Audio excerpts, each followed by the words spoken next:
peace. Welcome to the show. How's it going, everybody? Hello, Kelly Carrick, Ryan, Nina, Logan Keels, Subcause, Debbie, Corey K, Nectarine Man, Aish, Audrey, Findlay Evans in the house, Confucia, Kelly Carrick, Anna Marie, Lizem, Grant, Music Girl 07. How's it going, everybody? Welcome to the chats. Let me take a sip of coffee. Robbie Lorraine, how's it going? Pompadour, hey Dacob. The pink on the walls is to die for. Isn't it gorgeous? Check out this room.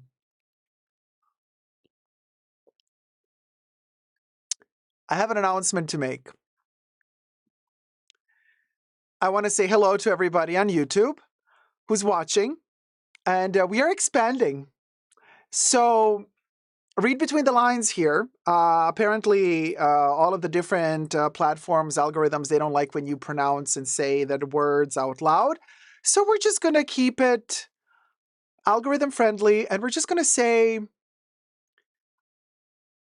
hello to another platform. Let's just call it the TT platform. Hi, Titty. So we are, where are we? Okay. Hello. Welcome. So now we have basically everybody watching. How's it going? Right? Nectarine Man says, hi, TT. You know what I mean? There you go. So how's everybody been? Hey, Mahora. Hi, Heidi L. Hi, Kelly Carrick. Love the colors in the room. So, okay, we have a lot of pink going on here, but also lilac. I was thinking, I love the carpet. I was thinking, let's do something that is penthouse in the sky to give us summery vibes, but because it's so scorching hot outside, at least where I am currently, it's just, I'm like, you know what? I don't want to have too warm colors in the background. I want us mentally to cool down a little bit. So I've been thinking to utilize more like cooling lilacs, cooling lavender colors, a little bit of teal. Like, you see what I mean? Like the background, like these are colors we love. I love pink. Okay, don't get me wrong. I love a good pink, but these are kind of like the more like cooling tone. Even the sky is a cooled version of blue. That the reason is there's just a smidge of yellow there, but it's a subdued yellow. It's not a scorching orange, hot, or red color, right? It's kind of all meant to make us kind of feel like it's a little bit cooler than it actually is. So Music Girl says, I wish my house looked like the background. Love it. Yeah, don't we all? But alas, it's not happening. Not today, at least. What can I tell you? Slow buy, no buy. Girl says, hi, everyone. Hi, how's it going? Fun with fashion. How's it going? Exciting. Yes, you can watch either now, so you can choose whichever one you want.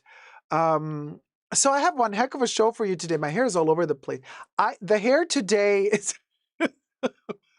It looks like I have like double the amount of hair. I don't know what happened.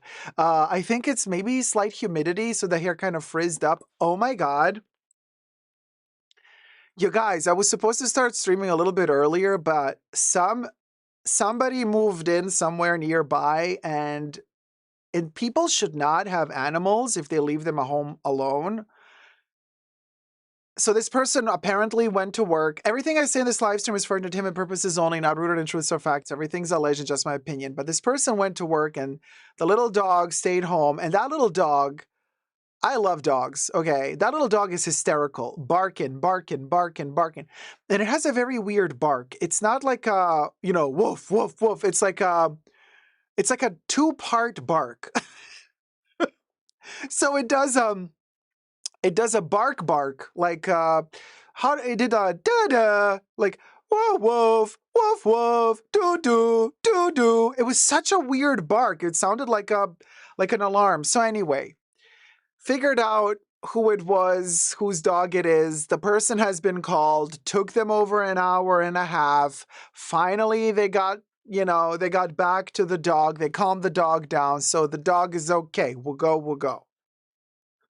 But I'm like, girl, we're gonna have ourselves a bark feast up in here. They're gonna have to go to work tomorrow again. So you best believe that little creature is gonna bark again. You know what I mean?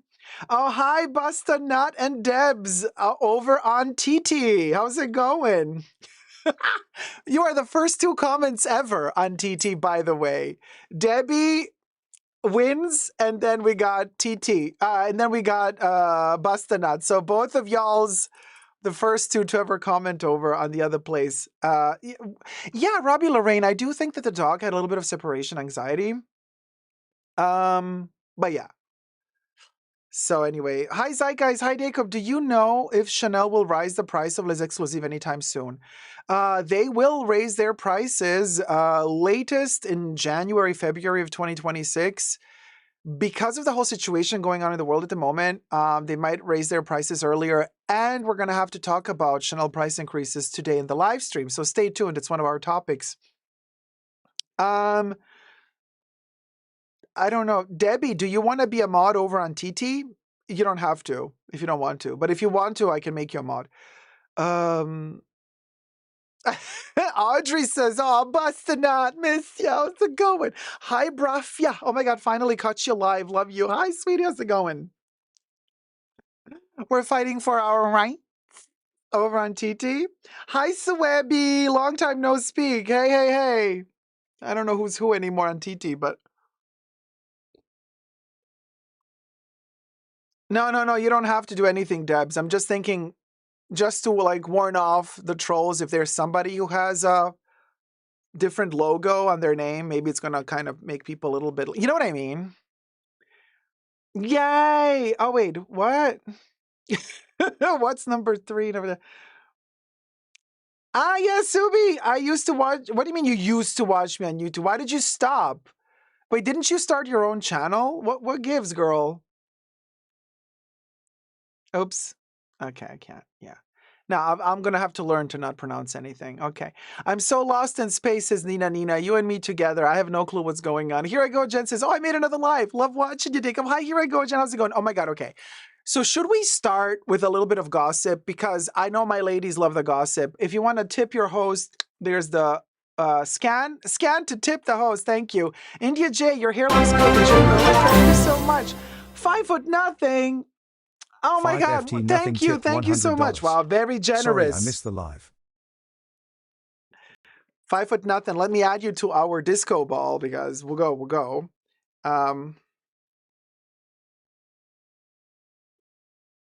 Let me do a little heart. There you go. 5 foot nothing.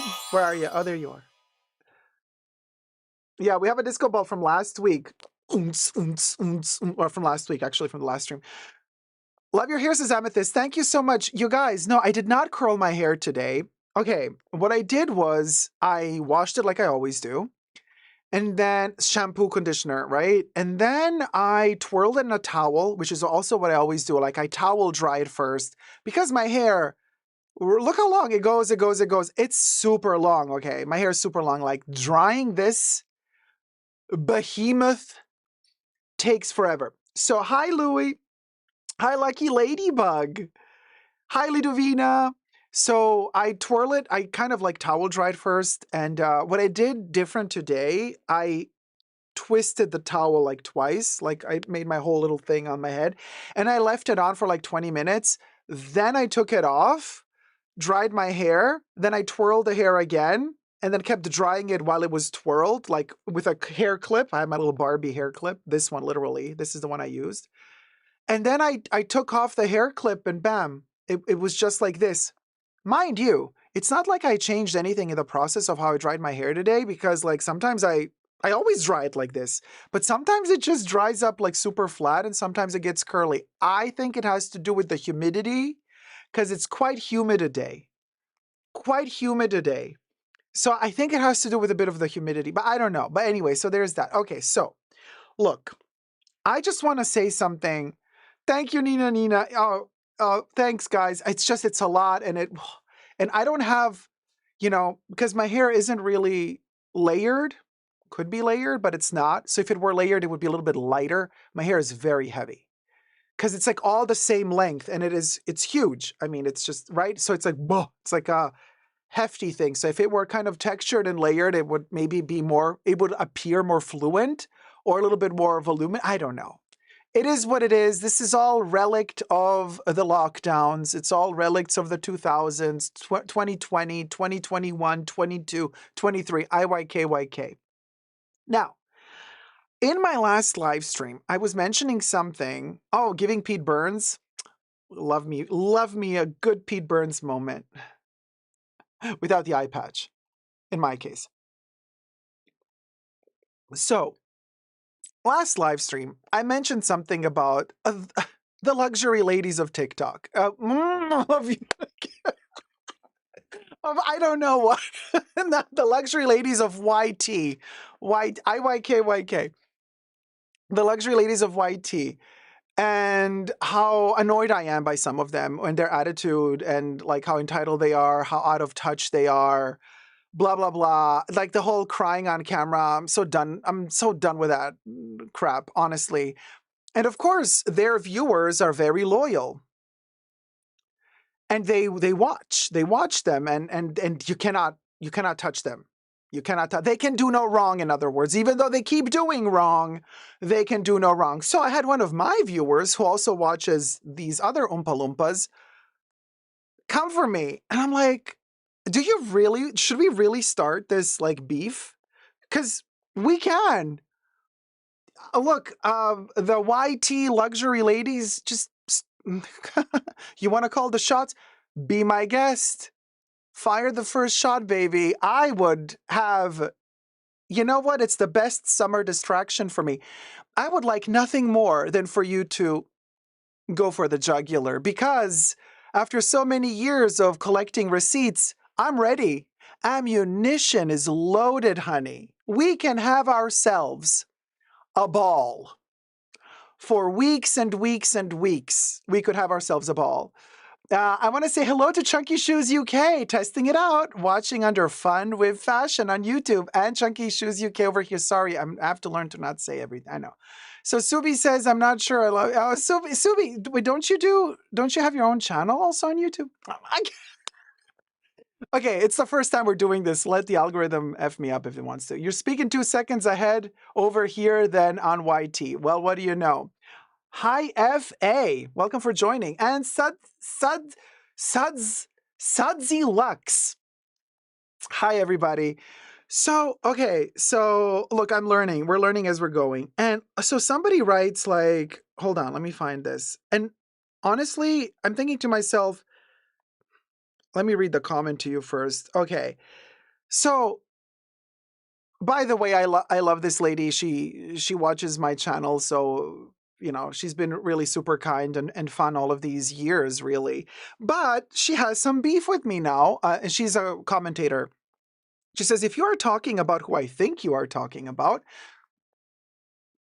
this is on my last live stream, I believe this person just had 2 emergency surgeries and was in an emotional state. You are being extremely hypocritical. Like, you are so different? Come on, this is mean girl you are giving, respectfully, in my opinion. And I'm reading this comment, not to throw anybody under the bus, because I respect the opinion of this lady very much. And I thought to myself, hi, Liku Sagata. Hi, Nike. Hi, how's it going, guys? So I respect this person, you know, this person's opinion, but I'm like, there's a lot you don't know. There's a lot you don't know. So I answered, respectfully, there is a time and a place for outbursts like that, okay? Knowing the right time and place is what separates the emotionally intelligent empaths from narcissistic egos. Now, to each their own. Here's the deal, though. You want to act like a train wreck online? Expect opinions to be had about you and grow thicker skin, because in case you have not noticed it, it's 2025, babes. We're no longer in Kansas, Toto. We are no longer in Kansas, okay? So here's the thing. What I didn't mention in that comment, but we can gladly discuss it. You're calling me a mean girl? You know, because we can open up the floodgates and I can give you all the receipts of each and every one of those Oompa Loompas, you know, from the penal colonies, how they have been mean girls, how they have been behaving, how they have been attacking behind the scenes. Yeah? Offline and online. Little mockeries, little between the lines shade being thrown. Honey, receipts are there. So if you want to come at me for being super honest and call me a mean girl, and you justify the behavior of all these other people, they're not mean girls, you got another thing coming. Because we can open up the floodgates and we can literally throw the worst shade possible at some of these people because they're bad people. They do not have good intentions. And time again, things have been proven. And we kept it on the down low. We didn't say it. We did not, make any official statements about it, but we can.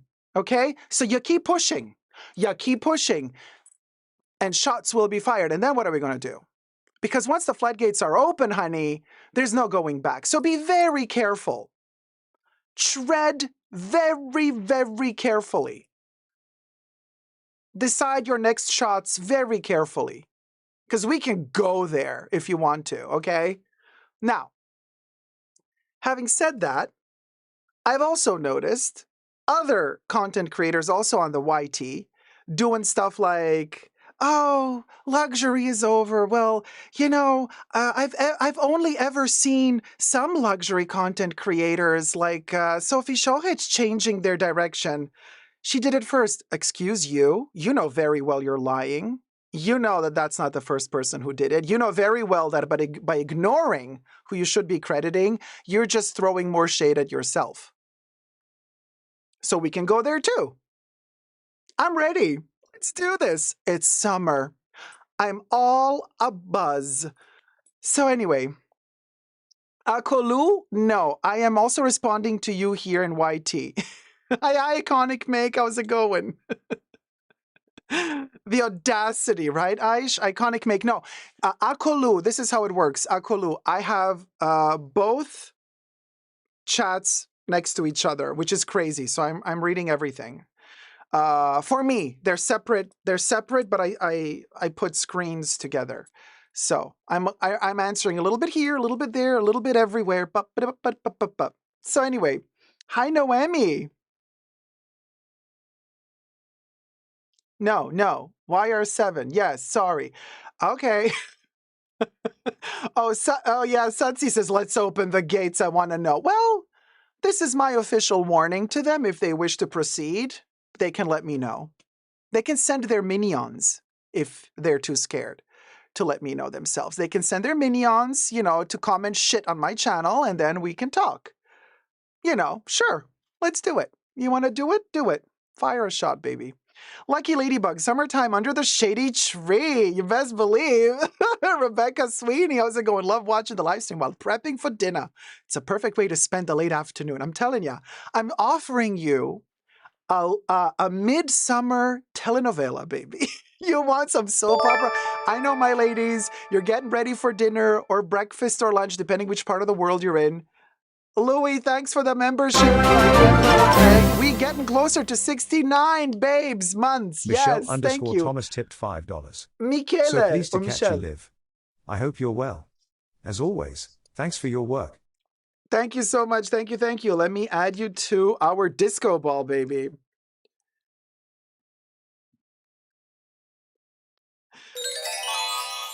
Thank you. So, JC, thank you so much. JC tipped $5. This is your Cancerian sister designer debutante. We cancers we know. IYKYK. JC, there you are on the disco ball. Thank you. Now, I'm telling you, look, we're all bored. It's summer. There's nothing to do. There's heat in the air. We just need a little bit of divertissement. You know what I mean? So let's do a little bit of, by the way, I just got this yesterday, Universal Studios. Chucky, the fan baby. Yeah, am I a good guy or a bad guy? Some people would say I'm the bad guy, while others would say I am the good guy. You be the judge. It is hot up in here. So, okay, so anyway, where was we? Yeah, so I'm saying, like, I know my ladies, you're preparing suppers, dinners, breakfasts for yourself, for the kids, you know, Santa Barbara, Dynasty, Dallas, The Young and the Restless. They haven't been on in decades. Well, look, that's why we tune in here. You know, we can get the telenovela running up in here. Hi everyone here. Thanks for joining us, says Debs on TT. Welcome, welcome. So we have one heck of a show to do today for you. You guys remember Dallas? Yeah, of course. Child, look at that one strand of hair flying around. Look at me. Look at me flowing in the wind. Um, Good guy, bad guy. Dacob, you're honestly super kind and I admire your patience and attitude. Thank you so much. Oh, it's okay. Look at me pulling a Beyonce. Oh, wait. I don't want my hair to get stuck in the fan. Okay. Gloria in the house. I already said it to Gloria earlier, but Gloria is in the chat saying, Gloria, happy birthday, empanada. Happy birthday to you. Happy birthday to you. Happy birthday, I'm living Farrod. Happy birthday to you. Yay, happy birthday, Gloria. Little heart for you. And Gloria has just turned 25. She has her whole life ahead of her. And Gloria is single and ready to mingle. She is very open to suggestions. Uh, Call in with code empanada today if you want a chance to meet Gloria. There you go. If you want to win an opportunity to take Gloria to dinner. How did they do in the 80s, those dating shows? You know? Like, this is Gloria. She's 25. She loves going to the mall, shopping at Claire's, and visiting Zara. She also likes Chanel sunglasses.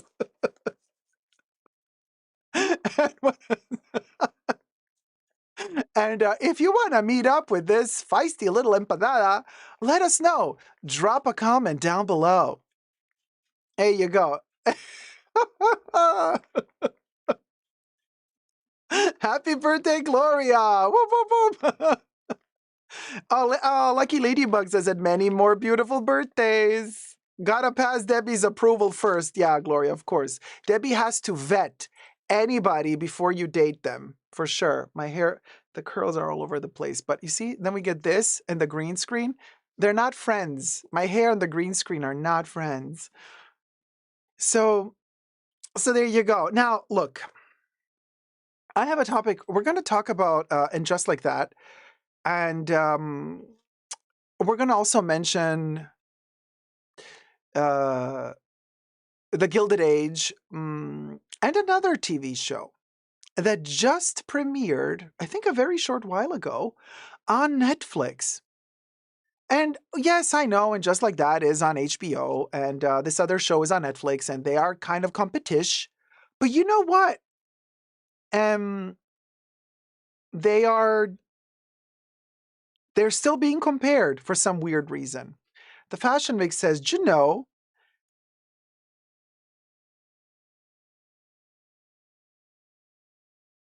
no, what does that even mean? Hello Kitty, something, something.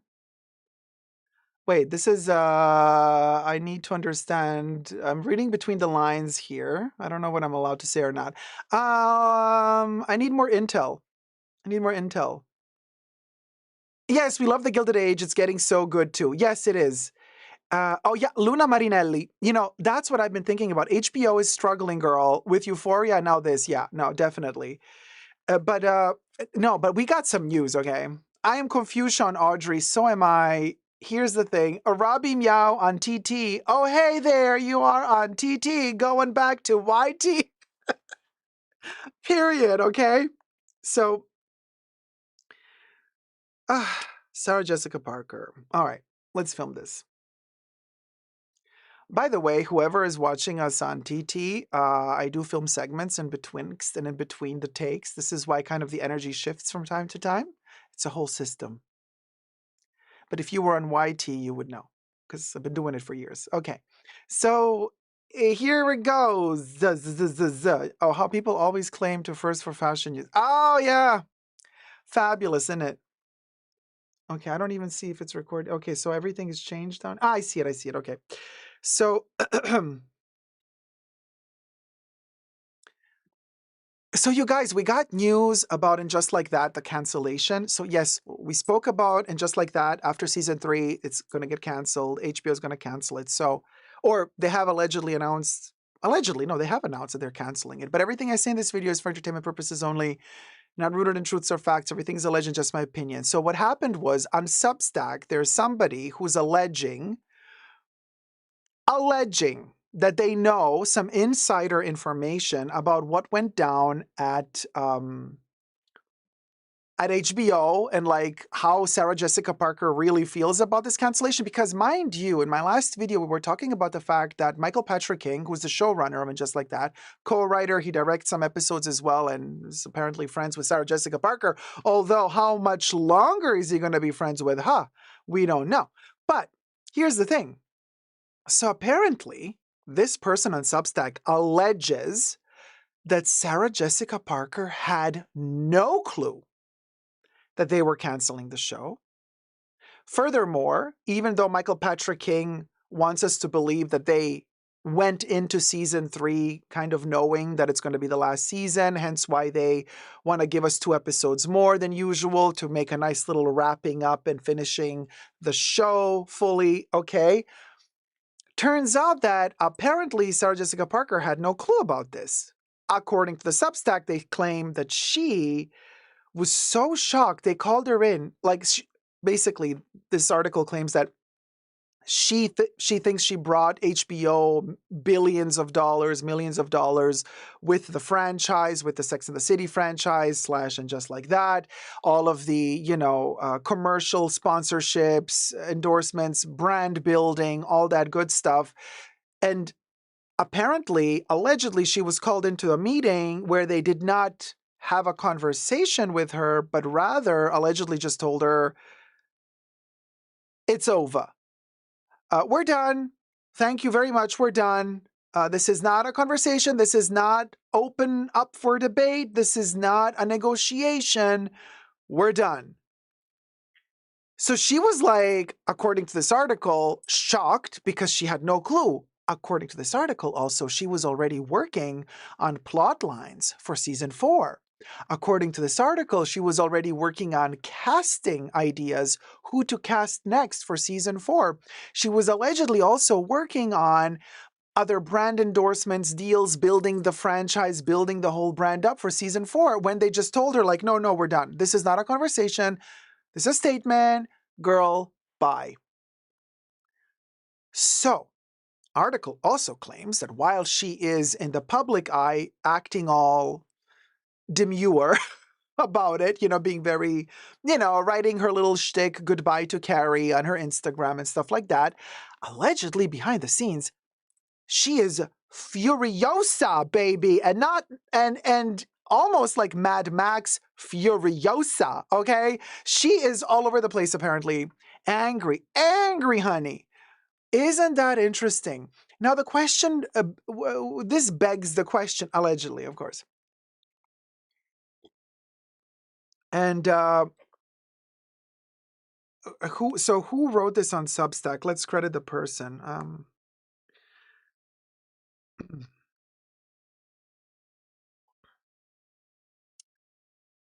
Rob Shooter or Shutter. There you go. So on Substack, check him out. Now, here's the thing. There could be issues with all of this. Apparently, on HBO, the streaming was, they calculate these minutes, millions of minutes of streaming being watched. There's one certain platform that calculates all of these minutes from all different streaming platforms, whether it be Netflix, HBO, and all that stuff. And then they kind of categorize, like, in the last week, this show received so many watch minutes. And so they make their little lists of like which show is the most viewed show on stream, which one is the least viewed. So apparently Just Like That made it to the top 25, which is not that bad, all things considered. Yeah, let me cue in the poster. There you go, season 3 poster of And Just Like That. So it was kind of like in the top 25. And I don't think that's that bad, although they do mention that the viewership kind of consistently kind of kept going down, lower and lower and lower. But this is kind of normal. I feel like every time you start a new season, midway towards the season, towards the end, kind of it dips a little bit, the viewership, and then it usually goes up towards the last episode or last 2 episodes. That's the name of the game. It's the nature of the beast in a way, if you may. You know what I mean? But then,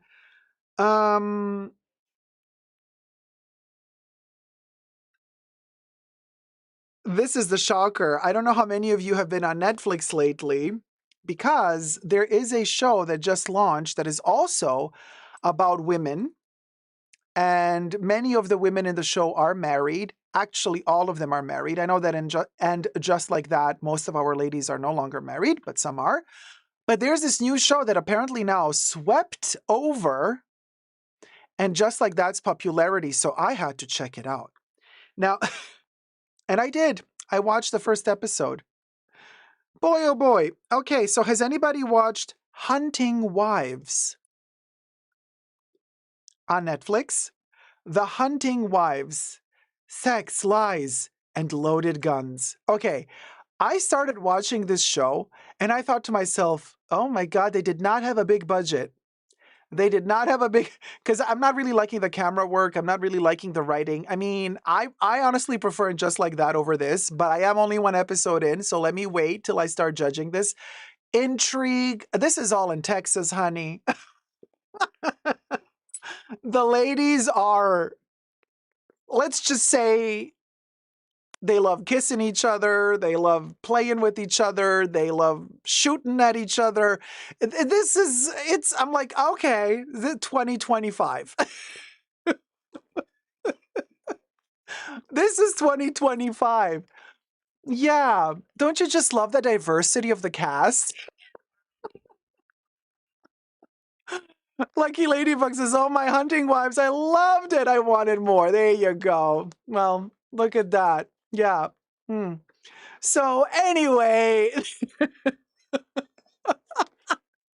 so now they're saying that one of the reasons apparently that they kind of canceled, and Just Like That is because like shows like this are coming out. It's a totally different atmosphere, So, well, what are you going to do?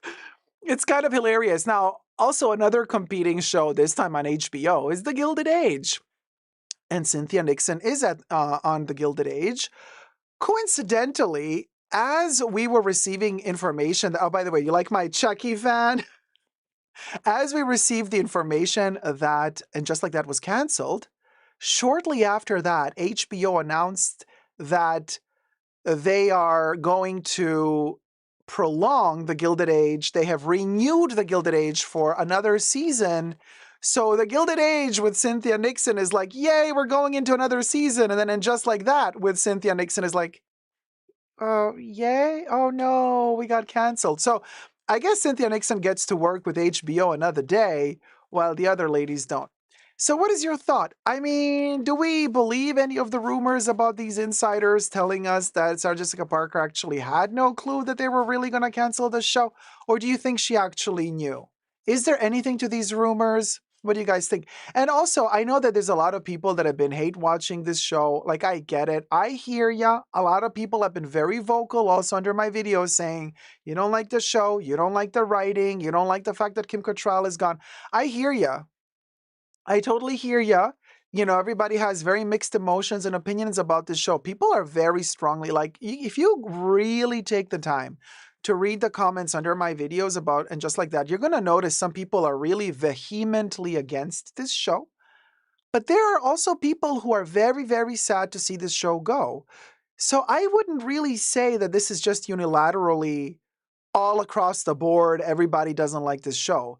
No, there are people out there that do like the show and that are going to miss it. So why would we discredit their voices too? You know, everybody's voice is valid, and I feel like,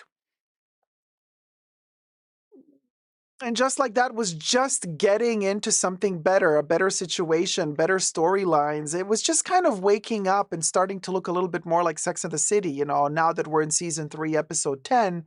You could check out my video about the review of episodes 8, 9, and 10 in one video. And I was saying like, oh, wow, we're just about now starting to kind of feel by episode 10 of season 3 that it's like, it's Sex and the City kind of again. You know, finally took them 3 seasons and now it's over. I'm like, ah, man, what a way to tease us with it and then take it away from us before the donkey gets a chance to bite the carrot. Anyway, we're stuck with the killer wives, and with Lena Dunham's the Hunting Wives, and with Lena Dunham's Too Much, which is also on Netflix, another show I watched. I enjoyed that one, by the way. So let me know if you want me to do reviews of the episodes of The Gilded Age. Now I know we only have one more episode to go this season for The Gilded Age, so maybe it's a little bit late to start reviewing The Gilded Age. Unless we don't start all over from season 1 and do it, but let me know. Would you be interested in watching me blabber on about The Gilded Age as well? Or not? Because there's only one episode left. They left us on a cliffhanger, okay? Spoiler alert, it felt very much like Who Shot JR, very Dallas, except there's no mystery. We know who did it. This time we know who did it, but usually that's a scene you would shoot as a cliffhanger for the end of a season. But no, they decided to do this one episode before the last episode. So I thought to myself, that's not very clever. You want to leave it on a cliffhanger. Did he survive? Did he not survive? Anyway. Okay, so Gloria says yes. Nay says yes, Gilded Age. Nay says, please do it. I think people will watch. Luna Marinelli says Gilded Age. Okay. Well, good. Good. My people hath spoken. We want to see Gilded Age, the review. All right. And then Mahora says, are we excited for the new Wednesday season? Look, I'm super excited for Joanna Lumley joining. Joanna Lumley, she's from Ab Fab. Dame Joanna Lumley. She's from Ab Fab. She's Patsy Stone and absolutely fabulous. She's joining the cast of Wednesday season 2. I also liked the trailer that I've seen, the first longer trailer a couple of months ago for Wednesday season 2, where she's captured by this killer dude, very Buffalo Bill, very Silence of the Lambs, except she'll let him have it, you know? He's like, I will torture you, ah, ha, ha, you know? And she's like, oh, this is going to be fun.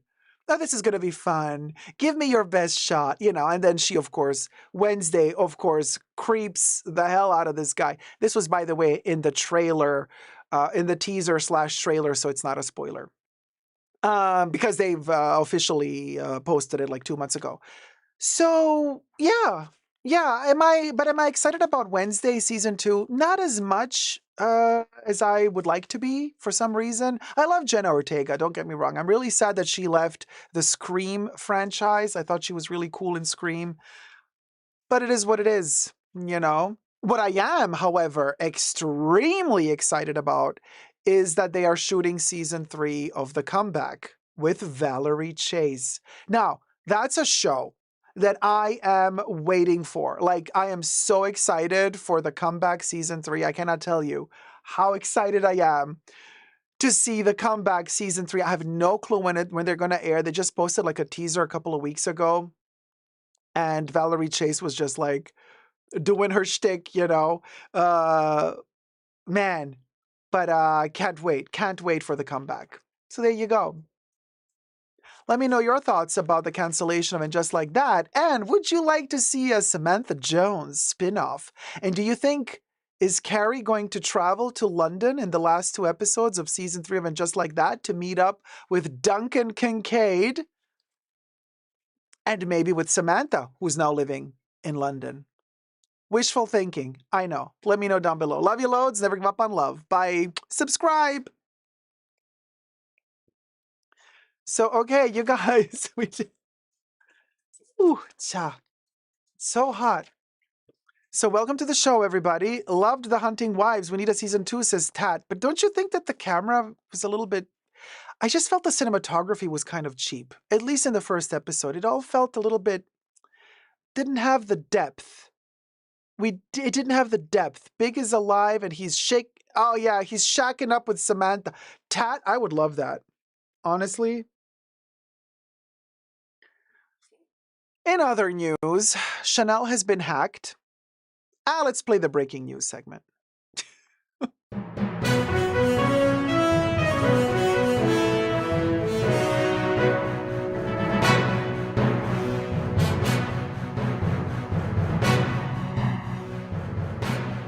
So, Chanel has been hacked, you guys. In the United States, people who have been dealing with the Chanel customer services in the past couple of months, that portion allegedly of Chanel's company has been hacked. People's intel has been stolen. Lena Nair does not want to comment, but she's bringing home the bacon. While she's bringing home the bacon, the hackers are bringing home the private information of Chanel's consumers, clientele, name, surname, telephone numbers, addresses, everything. You name it, Lena gave it. Allegedly, the Baconator. What do you know?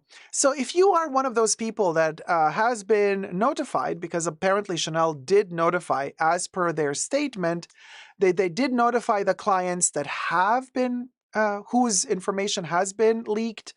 Allegedly, Chanel informed those people to tell them, oopsie, sorry, all of your information is out and about in the world. If you're one of those people, let me know in the comments or, I don't know, in the chats or whatever. Hi, Kuma. How's it going? There you go. Hi, Aikido. Mahora says, what did you put in your hair, Cha? Nothing. I just... Oh, you weren't there at the beginning of the show. It's humid today. I have hairspray like I have every week. I have hairspray. The same hairspray I use every week. It's just today it's fluffier than usual. I think it has to do with the humidity, maybe. I don't know. Yeah, India, in the USA, yes. But apparently they said that only the Chanel customers that were dealing with customer service in the past couple of months, like if you had any issues with your order or something and you had to contact customer service to deal with them, like that data has apparently been breached. Allegedly. Dacob, you will like The Hunting Wives. It really picks up. Just watch out for the church wife and mom. Batshit crazy. That's only one character. It keeps you wondering. Oh, it's a mystery. So does it give you like Twin Peaks vibes? Or what? Renegade Realtor, how's it going? Working and lurking. Bunker fam. Yay, got the email. Oh my God. Oh, you got the email. Okay, Renegade Realtor got the... So you were dealing with customer service in the past few weeks? Ouch. So Chanel sent you an email to say that your intel is now in the interwebs. Yeah, that's really bad, you guys. And a lot of companies have been having these breaches. Remember just a couple of weeks ago, Dior also had a breach, and I had my viewers writing me saying, Dacob, Dior just sent me an email. Like LVMH wrote me that they stole my data. Fran1, I got the email too, but I wasn't dealing with customer service in the past few weeks. That's exactly what I wanted to know. That's exactly what I wanted to know, because they claim, as per this article, let me tell ya. No, let me tell ya. Yeah, I was hunting down the small pouch in lilac, says Renegade Realtor. Oh, babes, I brought mine back. It was defect. I brought 2 back, matter of fact. I would let that pouch go if I were you, because the quality is not good, in my opinion only. Now, what did Chanel state in their little thing here? Okay, you guys, the article that I have here is from bleepingcomputer.com. Fashion giant Chanel hit in wave of Salesforce data theft attacks. And based on the findings of the investigation, the article says, actually, a spokesperson for Chanel says, the data obtained by the unauthorized external party contained limited details of a subset of individuals who contacted our client care center in the US, specifically name, email address, mailing address, and phone number, a spokesperson said. No other information was contained in the database. The clients affected have been informed. So for me, when I read this, I think to myself, only who has been contacting the client care center in the US, only their data has been breached. But now we have Fran saying, I haven't bought anything from their website in like 2 years. See?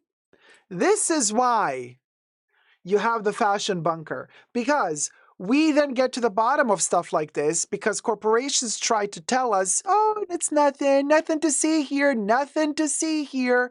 And then you have people, actual customers, telling us, hold on a minute. No, they sent me an email to say that my data has been breached and I haven't even been buying anything from their website in like 2 years, says Fran. Allegedly, of course. Fun with Fashion says anything to put you off from complaining to their customer service department about the quality, right? Like, look, we would prefer you talk about your data being breached and stolen, everything, rather than letting you talk about, quality issues with the leather, price increases, blah, blah, blah. You know what I mean? By the way, what's the title of the thing here? So, yeah. And also, I've been informed by a few of my viewers that Chanel is having another price increase this week, I guess. Now, I was contemplating filming a segment about it and just like, oh yeah, let's talk about the next Chanel price increase. But I'm like, what's the point? What's the point of even talking about it anymore? I mean, their timeless classic double flaps and 255 reissues have reached like 5-6 digit. What are they now, like $15,000 for a bag? I'm like, who cares anymore? Like, honestly, you guys, for me, at a certain point, like when the bag price, you know what I mean? Like when the timeless classic double flap started costing $10,000 plus, I'm like 10,000 or 15,000 or 20,000. I don't care. Cause I wouldn't buy it for either one of the price. You know what I mean? Like once they've reached that level of pricing, I'm like, why even bother to do price increases anymore? You know what I mean? It's like the prices are so insane at a certain point. It's like, who cares at this point? I think the people who stopped buying already stopped buying, and the people who still keep buying at those prices, they don't care how much these bags will cost in the future. You know what I mean? Like, if you don't care that the bag is $15,000, chances are you're also not going to care if the bag is $20,000 or $25,000. You know what I mean? So it's like, yeah, I'm not going to film a segment just dedicated to the Chanel price increase because it makes no sense anymore. It makes no sense anymore. I sure as heck am not going to buy their bags anymore. I mean, I guess I was lucky enough back in the day, when their bags were like $2,000-$3,000, even then too expensive. But like comparatively speaking, the same bag that used to be $3,000 is now $15,000. I'm like, yeah, Chanel, way to be out of touch. Hi, Tanya Brosnan. How's it going? Mahora, I think they keep your information for as long as you keep purchasing with them. Yeah, I think. And I don't know what the statute of limitations is for the information that a company like that keeps on you. I know that in certain countries, like in Europe, for example, in European countries, I think there's a better protection of the consumer than there is in America, allegedly. So you could like write them in Europe and be like, hey, delete everything you have on me. And then they have like a legal obligation to delete everything. Yeah. I'm not so sure if the Les Exclusives are going to get a price increase this year, but they will get a price increase next year, for sure. Yeah, for sure. For sure, of course they will. At least $50 to $60 price increase. Yeah. I mean, that's what they've been doing all this time. I don't see why they would stop now. They're so out of touch anyway. NJ Creates, how's it going? At this rate, the bags will be over $20,000 in a few years. And in a few months. And the Les Exclusives 200 mil will be $1,000. it's a possibility. For sure, sooner or later, those perfumes will reach the $1,000 price tag. Oh, you best believe they will. Likusagata, I still want white classic flap with gold hardware. Likusagata, I agree with you. That's the one that's missing in my collection. Lambskin white, timeless classic, double flap with yellow gold hardware for me. That's the one. I would like it vintage though. Amy Pickett, how's it going, Amy? Member for 13 months. It's been a while, so happy to catch a live stream. Thank you, Amy. Thank you so much.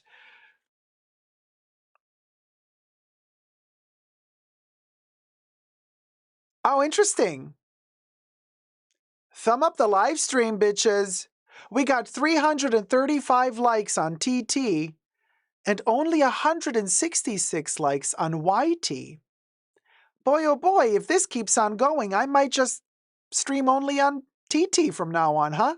What about that? Just saying.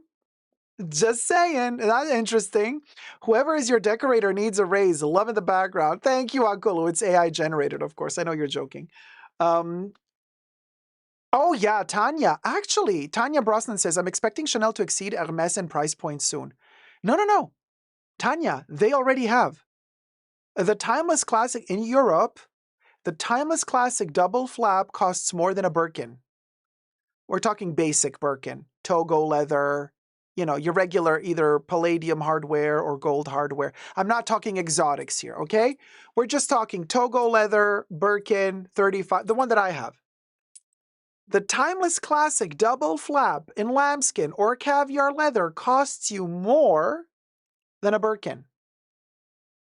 Y'all, say hi to my co-host, the Birkin. My Birkin cost me, I bought it at Hermes, my Birkin cost me less than the price tag of a Chanel Timeless Classic double flap. Can just let that sink in for a second. And I got my Birkin in 2024, by the way. Yeah, I got mine in Europe, just to be clear. Prices in Europe are slightly lower, obviously, than in the States. The price increase was yesterday, according to my sales associate, says Fran, about $200 to $500 price increase on the bags.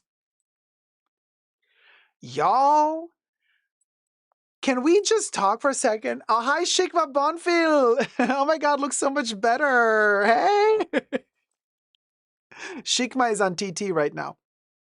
No, so hi, John Vox. How's it going? I'm just like, oh, hi. Oh, hi, Melanie Rice. Melanie Rice. Oh my God, Melanie Rice just sent us a heart on TT. I've never gotten something like that before. That is so cute. Thank you. Thank you. Thank you, Mel Rice. Oh man, you guys, this is so fun. I'm having like chats everywhere.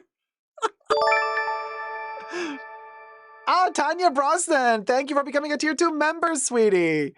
John Vox, hi Dacob, hi Birkin. Yes, my co-host is still calling me Paul. Can you believe? Hi, M. Teresa. I got an email. I had them find me number 19 perfume a few times. Successfully.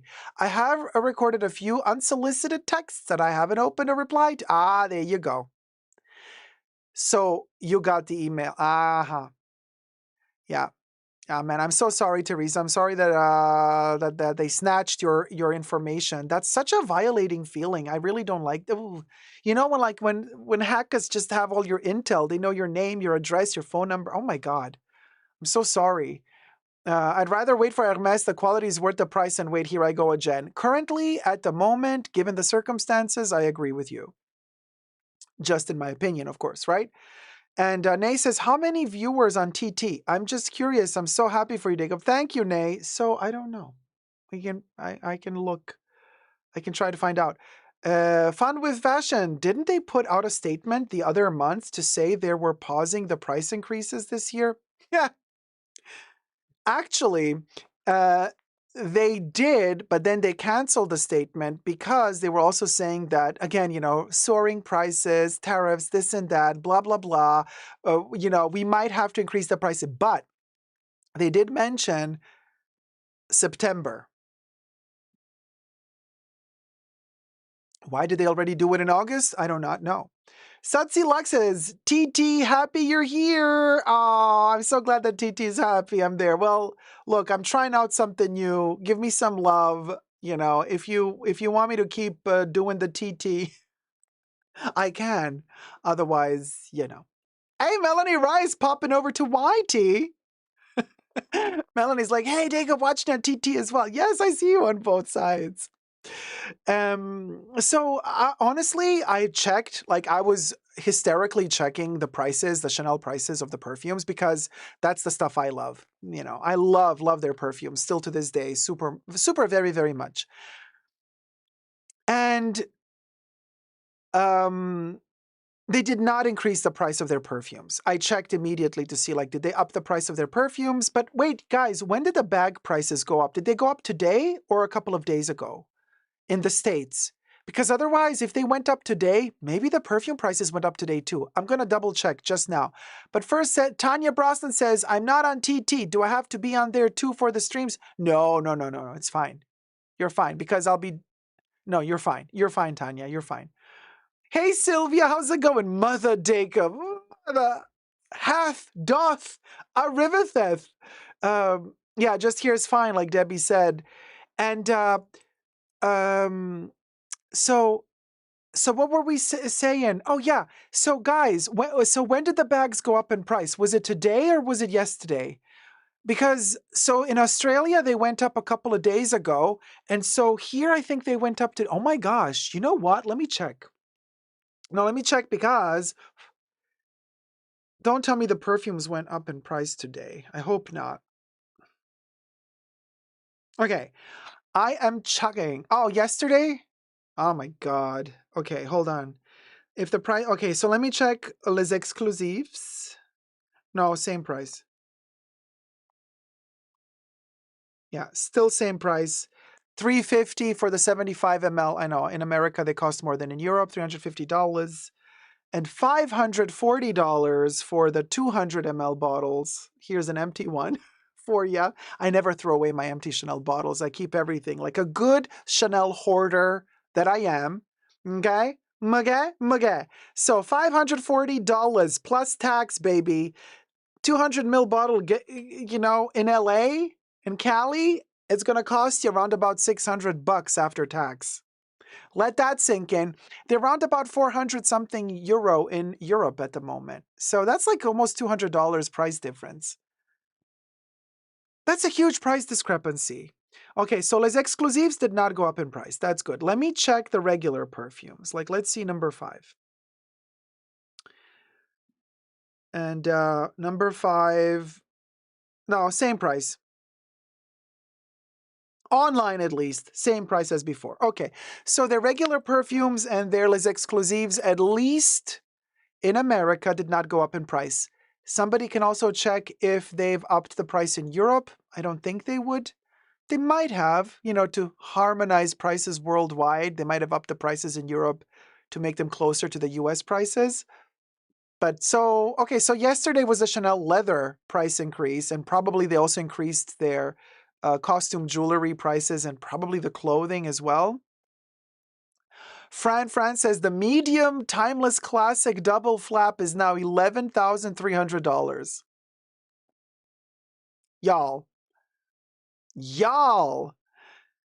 Zyka says, I really like Mizia, but it's not long lasting at all. Mizia lasts like 2 days on me. Mizia, the perfume, lasts way too long on my skin.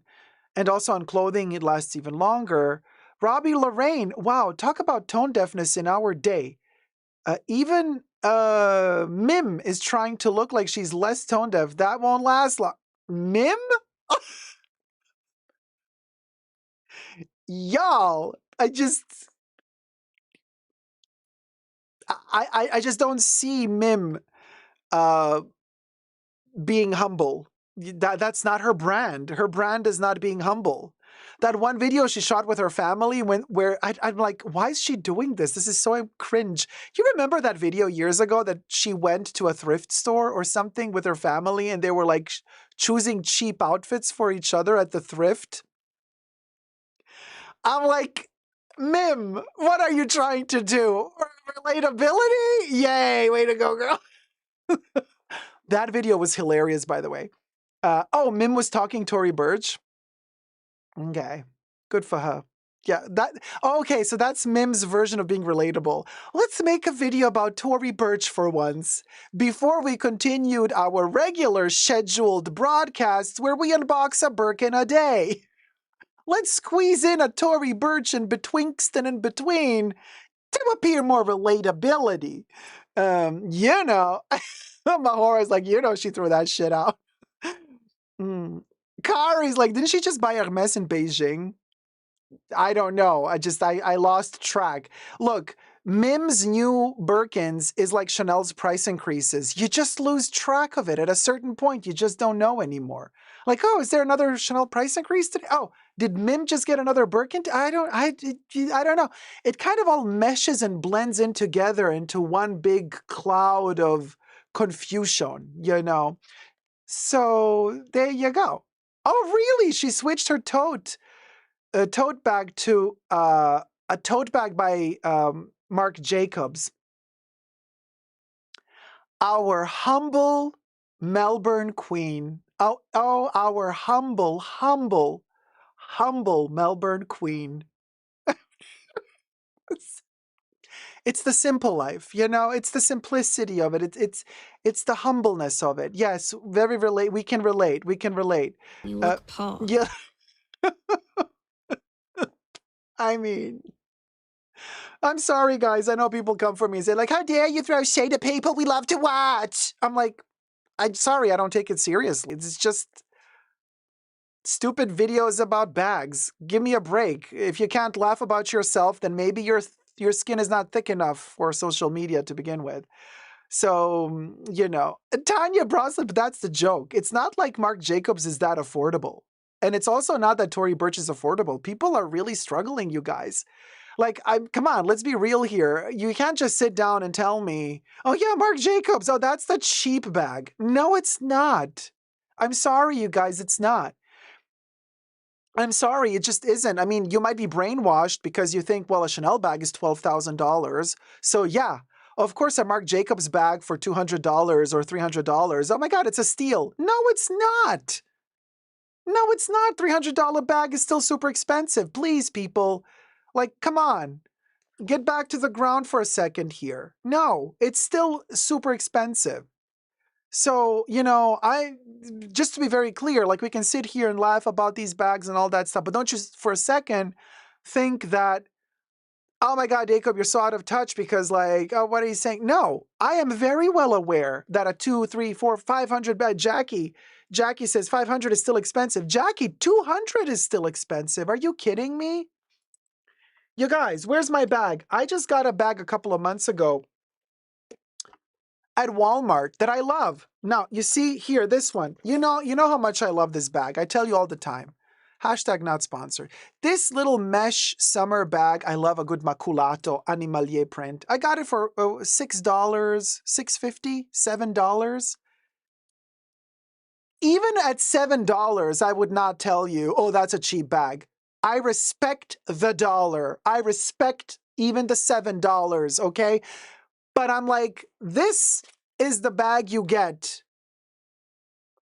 if you need a bag and you wanna, you wanna have a little bit of a little trendy moment, style moment. I love a good animal print always. $7, I'm like, you know what? We can talk about affordability.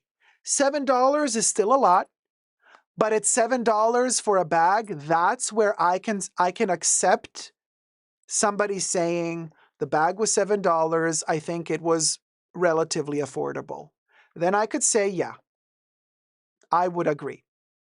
Not at $200, $300, $500. Sorry, no. I love my printed bag with the animalier print. So please, like, let's not be out of touch and sit there after we've unboxed 50 Birkins and then like now we're starting to unbox Marc Jacobs bags and we're like, oh, look at me, I'm so relatable all of a sudden. Let's talk Tory Burch for all the peasants out there, because you can't buy the Chanel Timeless Classics. So, so the $500 Tory, what the hell is wrong with people? I'm telling you, we have lost touch, at least in the luxury community. Because brainwashed by all of these luxury brands that inch by inch have been inching their way to price tags that are so crazy. And once you're used to Chanel price tags, you look at the other brands and you think, what a steal. What a steal. India J, I bought that bag because it's cute. Because I love it very much. Yes, that's why I bought the Walmart bag. Yes. Robbie, you saw it at Walmart. They also have other prints, by the way, but my favorite one was the leopard.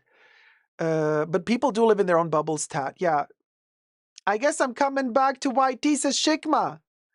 Oh, why? TT, I cannot do small screen. Ah, yeah, okay, gotcha. And yeah, there you go. Alina Poe says, yay, so happy to see you live, Dacob. Love the animal print. It's classic for a reason, period. Yeah. You know, giving me Dolce Gabbana vibes before they were canceled. Pre-cancellation, okay? Pre-cancellation DG. Pre-cancellation era, okay? Thank you. And yeah, Debbie, I saw that, yeah. Girl. Keep an eye out. Hi, Don Donuts. Hi, Dacob and Bunker fans. How's it going, sweetie? Yay! Alina Poe. Let me take a sip of my coffee. Okay. Now, we have another topic to talk about today. And Don Donut says, did I miss the LV Shaka? No, you did not. Did you? No, I don't think so. Maybe you did. Maybe you didn't. Let me check.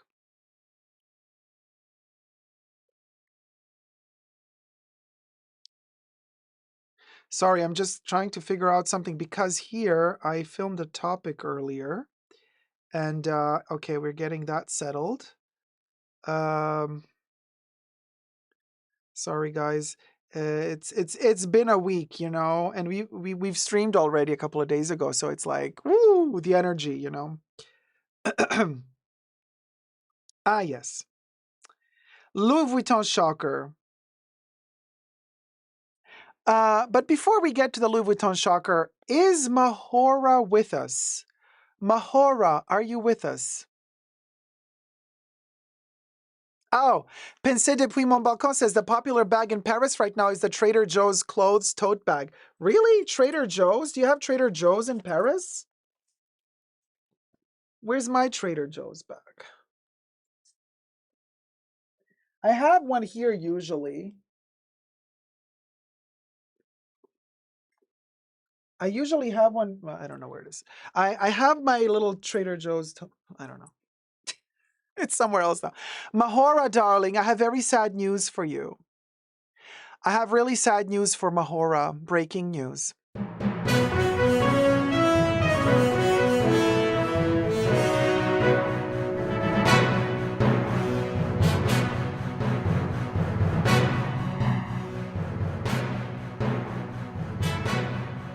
Breaking news. Claire's declares bankruptcy as it enters Chapter 11. You might think it's the first time. No, apparently not. As reported by the Washington Post, none other. Yes, Claire's, that place that Mahora loves to mention and quote all the time. All the time. Mahora always mentions Claire's when he's throwing shade at the rats.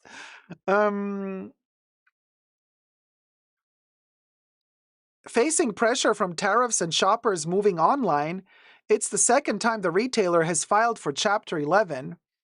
Now, Nay says, wow, I didn't know they're still in business. 12 years old, me cries. Matter of fact, this really long-ass article they wrote just to like say that Claire's is going bankrupt. Very interesting what they say in the article. They say that Claire's has been a staple, you know, decades ago as one of those places to go when you're at the mall. But malls have been failing, right? There's less and less malls out there. People don't go shopping to the malls anymore. And Claire's was that place where you would go to get pierced. There you go. Mahora wants to know where the beep is going to get pierced now. We don't know. Little girls would go to Claire's to get a piercing on a Saturday afternoon while they were sipping on their Latte Machitos, or their Jean Giralds with their parents or with other girlfriends. and buying little trinkets and made in China accessories to go with their belly button piercings. Well, apparently now people are just buying online, and Claire's is no longer really functioning very well as a in the mall shopping moment. So that shows us a bigger picture. The new young generation of kids are finding other ways to get inexpensive, affordable accessories, costume jewelry elsewhere, probably only online, not anymore going to the mall. And here's a question that I have for you guys. Are we thinking about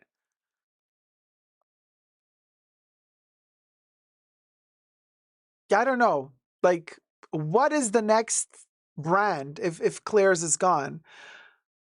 Like, what are we buying? Are we just buying online? Is the new generation? Are we thinking that the mall is officially unalived? Like, there's no more malls? Is it over? Lucky Ladybug says Claire's was the place. I still love Claire's. I have one here at the outlet mall. You see, it's at the mall.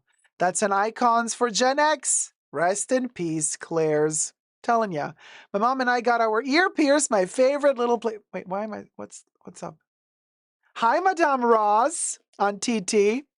Pavoy on Amazon has taken over. Oh, really? That's what took over Claire's. I know that in Europe they also had a brand called Pimki. Pimki is like European Claire's. My mom and I got our ear pierced. My favorite little faux diamonds are from Claire's. Well, rest in peace, Claire's. Well, finally I get Madame Ross to watch me again. Madame Ross is only on TT. She's very elitist. She only chooses one place, darling, and that's TT. Hi, Madame Ross, looking fabulous. She's crying. I know, girl. And just like that, she left the building. I only go to the mall for perfume, says Sylvia. Yeah, kind of me too. Perfume and Labubu's. Hi, Victoria Bolton. Fun with fashion. Claire's is really expensive. Can get something less than half price elsewhere. £7 for a basic hair clip? Oh, that is expensive. Okay, that is expensive. My son had his ears pierced at Claire's. You see, that's what I'm talking about. Claire's was the place. But hey, if you guys are saying that it's expensive, okay, for all my people in the States, what do you guys think about Hot Topic? Does Hot Topic also do piercings? And because Hot Topic is also really segregated to the mall. I mean, you can order from Hot Topic online as well. But you kind of go, when you're at the mall, you go to Hot Topic and you buy some stuff, you could buy either Funko Pops. Hi, Taylor. Welcome. Thanks for joining. Welcome. Yeah, welcome to the live stream.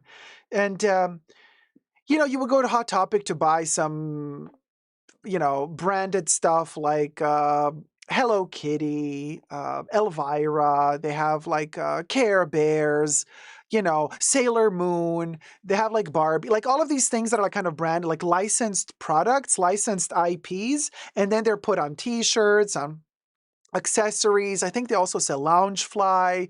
They sell Funko Pops. They have a lot of little like headbands, trinkets for the hair. And they also have really good sales. I remember a couple of years ago after Halloween, they even had Trick or Treat Studios latex masks from like Michael Myers, and they went down 70%. And Trick or Treat Studios never reduces their masks, really. IYKYK. I know my Trick or Treat Studios. I have quite a few items from them, including like figurines and also like a life-size Chucky doll. Mahora says, shout out to Madame Ross. Mahora is on YT. Madame Ross is on TT. Oh, Sav, thank you for liking the live. Oh, it's good that I can see who's liking the live on this chat. Interested. Kate says, I would get band t-shirts at Hot Topic. Yeah, me too. Also, the horror movie t-shirts, I get those at Hot Topic. Although I gotta say, not anymore. You know why? Because most of those t-shirts are a blend of synthetics and cotton, and I just want them to be 100% cotton. Guess where I get my horror t-shirts from? Hashtag not sponsored. 100% cotton. I looked them up. Not all of them are 100% cotton, but most of them are Walmart. $6 to $8, like $6, $8. I get my horror t-shirts from the one that I wore yesterday. Oh no, wait, that one was from Marshall's, the one I wore yesterday. But at Walmart, I get the $8 horror t-shirts, 100% cotton. Love them. Robbie says, oh, they have La Fufu at my Walmart in a store within Walmart that sells phone and tablet covers. Yeah, Those always sell Lafufus. It's insane. I know, I've seen those as well. Yeah. But they tried to make the box look like it's an original. I want to know from Madame Ross, have you been to the Pop Mart that just opened up? The first one ever to open up in Germany. I heard people are going crazy for it. People are standing in line for like 2 days. Okay, Madame Ross is like, no, no, no, no, no, no, no way. You're, I can imagine you like being there, like standing in line for a Labubu.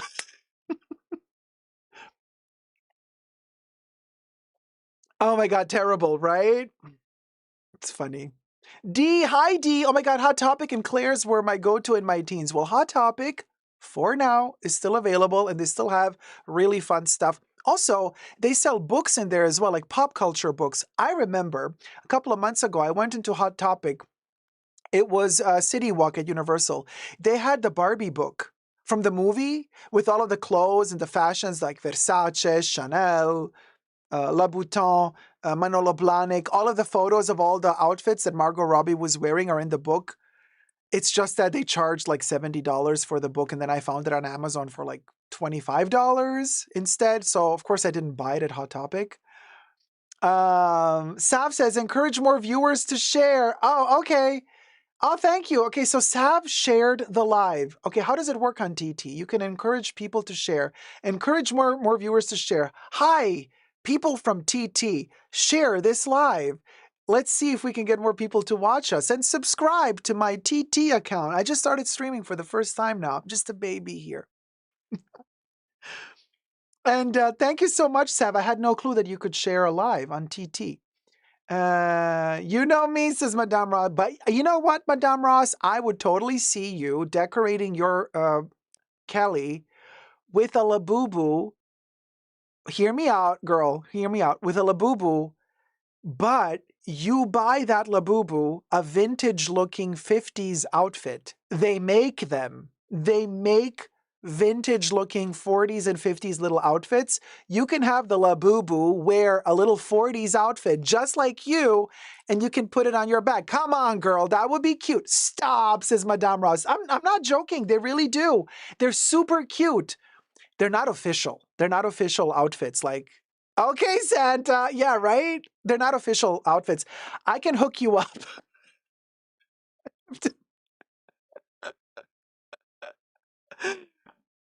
Camilla Oggiano, tesoro, ma ciao, come stai? Benvenuta al live. Oh, typing. Typing tipped $25. Love your videos. Greets Oslin. Oh man, thank you so much. Thank you, typing. Let me add you to our little disco ball. Hold on. Okay. Typing, you're here on the disco ball. Whoop, whoop. Bow, bow, bow, bow, bow, bow. We got a disco ball in the discotheque. And I just want to say thank you guys so much, seriously, from the bottom of my heart, for joining me on YT, on TT. This is amazing. First time ever. Hi, Louie. Look at me. I'm here. Hi, Louie. So you guys, thank you so much for sharing the live, because this is the first time that I'm streaming. Oh, sorry, my pillow. I have a pillow. I'm sitting on a pillow just to have a different angle for my back.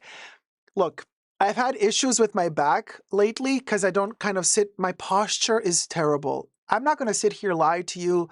My life is fabulous. I have the worst posture ever. The years in the lockdown, the 2 or 3 years we spent in the lockdown, were terrible for me. Because I didn't move much, I was at home a lot, like my muscles, girl, went atrophy. So obviously I didn't really exercise as much as I should have, so my posture just kind of became more like that, right? And so now I'm paying for that. You know, I'm paying. The repercussions of it is now I gotta kind of like be more careful about my posture, strengthen my core, my back core. So I have this like pillow where I kind of sit in the back of the pillow to kind of force me to sit up more. Anyway. We have a pillow.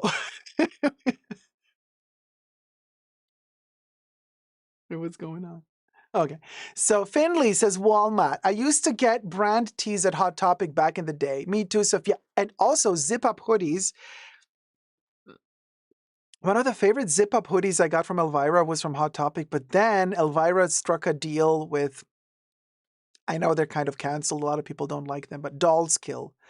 So then I bought some Elvira, Mistress of the Dark, Cassandra Peterson merch from Doll's Kill. Really cool. And when they go on sale, like 70% off. But they stopped shipping to their location. They can only ship to your house now, and I don't want to do that, so I stopped buying there. Anyway, there really is a Claire's in the middle of Paris at Westfield Forum at a mall. I kid you not. They do ear piercings. Yeah, for sure. Claire's has a lot of shops worldwide. Claire's is not just in America. Claire's is worldwide. They've just declared bankruptcy, I think, in America. I don't know if they declared bankruptcy worldwide, but they're working on it. I think they're going to probably get sold or bought by another big company. They're going to try to revive it, you know. I hope it doesn't end up being like Red Lobster. That revival didn't work, did it? There's a whole reason for that, and let's not get into it, because that's boring talk. We have enough sad, boring talk on the news every day. We're here to just talk about, you know, fun stuff. My son loves Hot Topics, says Amy Pickett. I love it too. Every time I pass by a Hot Topic, I will enter. Even if I'm not looking for anything in particular, every time I pass a Hot Topic, I will enter, if nothing, to just get inspired. Hi, JC. Welcome to thank you, JC. Welcome to TT Dacob. Thank you. I have to learn to not say it. JC, welcome, and welcome to my stream. And Danica Van Heron. Hi, sweetie. Welcome. India J, I shared this live to FB. Thank you, India. Thank you. So thumb up the live stream while you're at it, you guys. So, yeah. Okay. So we were talking about stuff.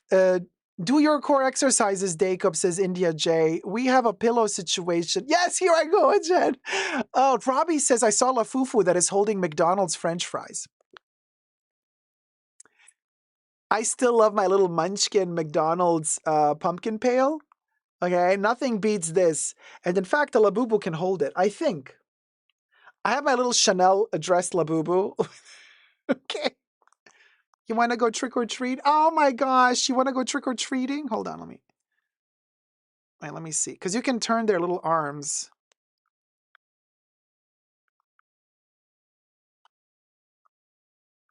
Ah, there you go. There you go. The Labubu is going to go trick or treating. Right? Look at this little princess. Period. Period. Period. Okay? Period. Period, everybody. Period. So there you go. Okay, a little Labubu moment with a little pumpkin pail.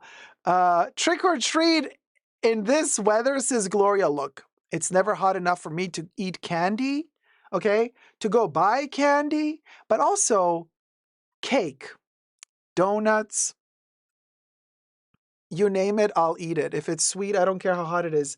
Matter of fact, yesterday, in the scorching heat, I went to Universal Studios Hollywood, and what did a hoe eat? A churro. Of course. The first thing I had when I'm like, give me a churro. I want it fresh, big, long, size matters. Okay, big, long churro, freshly done, super hot with all the cinnamon on top. And I munched on that churro like there's no tomorrow. In the heat, both the churro and me were melting, but I ate my churro. I don't care. No, just with water and a little bit of Diet Coke, Robbie. But horchata is nice too. But I can't drink horchata, actually. Because I think it's done with nuts, right? Doesn't it have some nuts and milk in it? JC, Halloween is approaching. Yep. Hi, Federico Brower. How's it going? Welcome to the live stream. Give that Labubu a jelly cat, says Madame Ross. My Labubu has been around. Look, I also have this Labubu here, by the way. This one goes shopping at Chanel, okay? This one, look at the little new, Chanel just released their new shopping bags. If you buy a lipstick, they'll give you a miniature Chanel shopping bag. I'm like, shut the front door. I'm going to buy the freaking lipstick just to get the miniature. Chanel! Can we talk? My Labubu has a Barbie cap on and a little Chanel baglet. So this is a real Chanel. And then this is the Chanel, the little ribbon that they put on the shopping bag. So I took that ribbon off and I made a little tie for my Labubu. So this is, yeah, these are authentic Chanel pieces. There you go. And I'm like, oh my God, Chanel made a Labubu bag. There you go. I think it's adorable. Rianne Zendejas, finally found you. Lol Savannah sent me to your life. Oh, Rianne, thank you so much for joining. Oh, hi, Fred. Okay, gotcha. He's like, ha ha ha, I am NJ Fred. Yes, yes, yes, yes. I'm just reading your name on the other place. Yeah, so Madame Ross, did you see these at Chanel? These little tiny munchkin bags? Because, let me take it off for a second. For those of you, like, just for comparison reasons, no.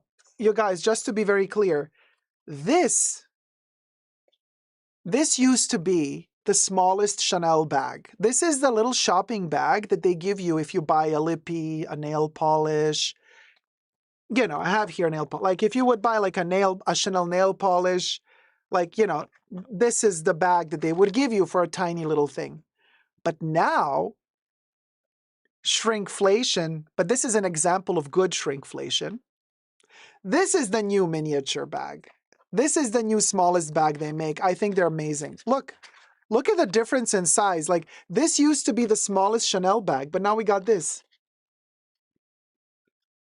I love these. Now, hear me out, Chanel. Okay, Alina Nair, bring home the bacon. Bring home the bacon. Hear me out, you guys. I wish if they would make this bag, but with these proportions. These proportions. So basically, cut this part off like that. Or no, like this. Like that shape, triangle, like that, right? With a little Chanel logo here. Oh! Okay, so anyway, but hey, beggars can't be choosers. Oh, Madame Ross has not seen it. Oh, but you never buy just a lippy. I get it, Madame. You go, you buy a gazillion things, then you tell the sales associate, can you give me a tiny bag? They can put a little cream sample in it. You know what I mean? Like, do I have a, no, I don't. Okay, here's a little Guerlain sample. You know, like if they have a little perfume sample, like, boop. My sister has so many of these miniature bags. She went on buying, as Federico says, she went on buying everything separate to get as many as possible. I'm telling you, people are going nuts for these. They're super cute. I think Chanel is onto something with these little munchkin bags. You know. Oh, Sean Moldenhauer says, what is TT? When we live stream, we cannot say the name of these other platforms, but you can imagine it's an abbreviation like FB, like the abbreviation of IG. You know what I mean? D says, oh my God, I'm tempted to get a lippy for the tiny bag. You're influencing me. No, guys, go to Chanel. Don't get a lippy, but just tell them like, hey, do you have a sample of a perfume? Can you put it in a tiny bag? They might give you the tiny bag with a sample. Maybe you don't have to buy anything to get the bag. Tanya says, I want a tiny bag. Robbie says, oh, a tiny camellia would be amazing. Oh, don't push it. Robbie's like, let's do everything tiny. Gloria says, rectangle. It's like a bag charm for your shopping bag. Exactly. That's what it is. Hi, Minnie Jeffrey. Hi, Kimberly Kidman. Thumb up the live stream, but no samples in that munchkin bag. No, they can put samples in the munchkin bag, Minnie Jeffrey. It's like a bag charm. Oh, sorry, I read that one already. And oh my God, you guys, I got like I was at Nordstrom's the other day, and I had to like repurchase my contouring stick. And I am, you know me. I mean, if you know me, you know me. I am a sample freebie hoe. I have no, you guys, I have absolutely no pride. All pride gone when it gets to freebies. I become the freebie hoe. So I buy my contouring stick, and this is my strategy. While I'm at the cash register, I already tell the lady, I'm like, I have no shame. Thank you, Debbie. I was missing the word. I have no shame whatsoever. I'm a shameless hoe when it comes to freebies. Freebie hoe, totally. So I'm there paying, I'm there paying for my contouring stick. And I tell the lady, I'm like, by the way, I love your establishment with my Samantha Jones voice. I'm like, you know, do you have any freebies or samples? Because I love them. So she thought I was totally crazy, but I gave her the crazy eye. You know, the goat eye? I call that the goat eye. When you're like so crazy that one eyeball goes slightly off center. You know, when you're like really angry, like you go like all like that, like one eye just loses, they're not aligned anymore. One eye just goes a little bit to the side. I call that the goat eye. When you're angry, the goat eye. I gave her the goat eye.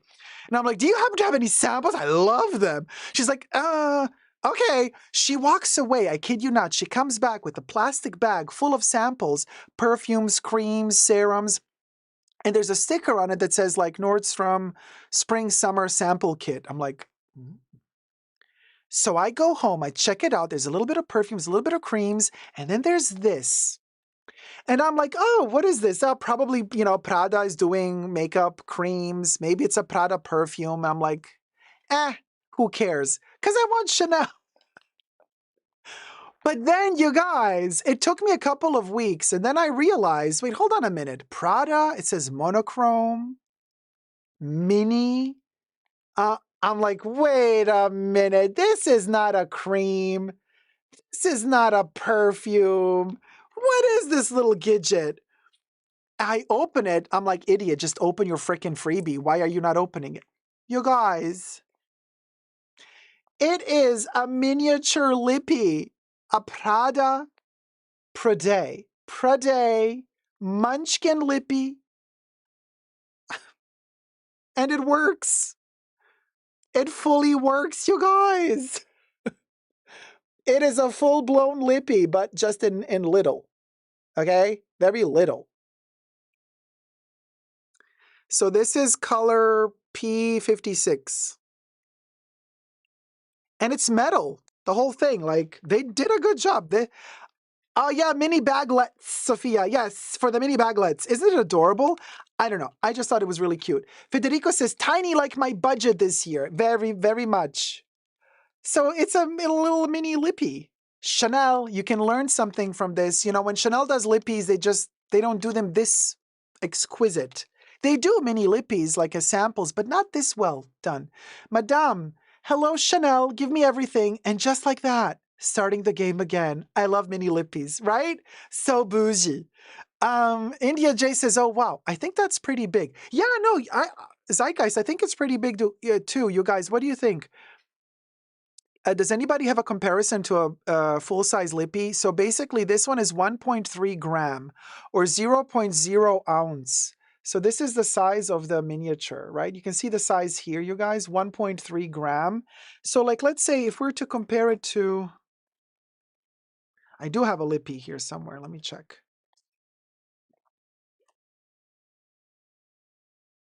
Yeah, here. I have a Chanel lip balm. This one doesn't say. Huh.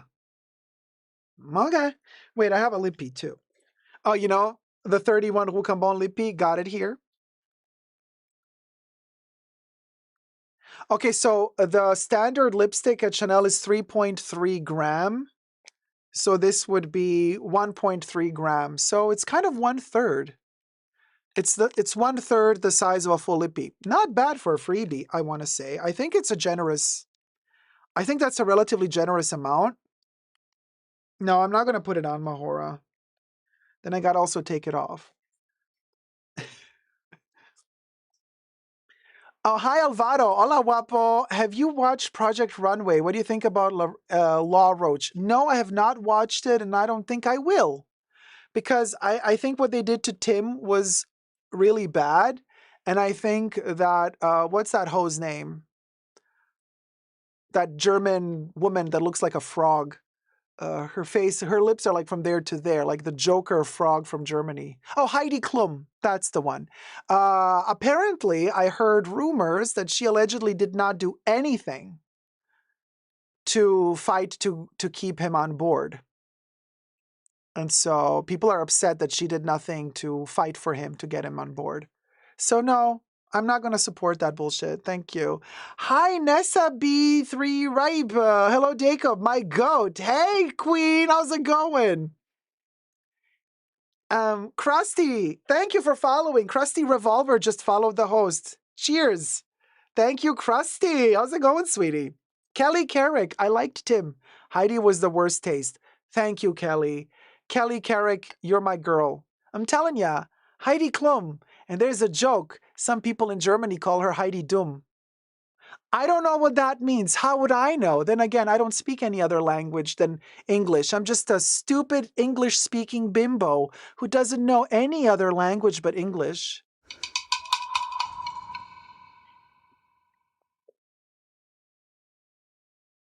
So where was we? Where was we?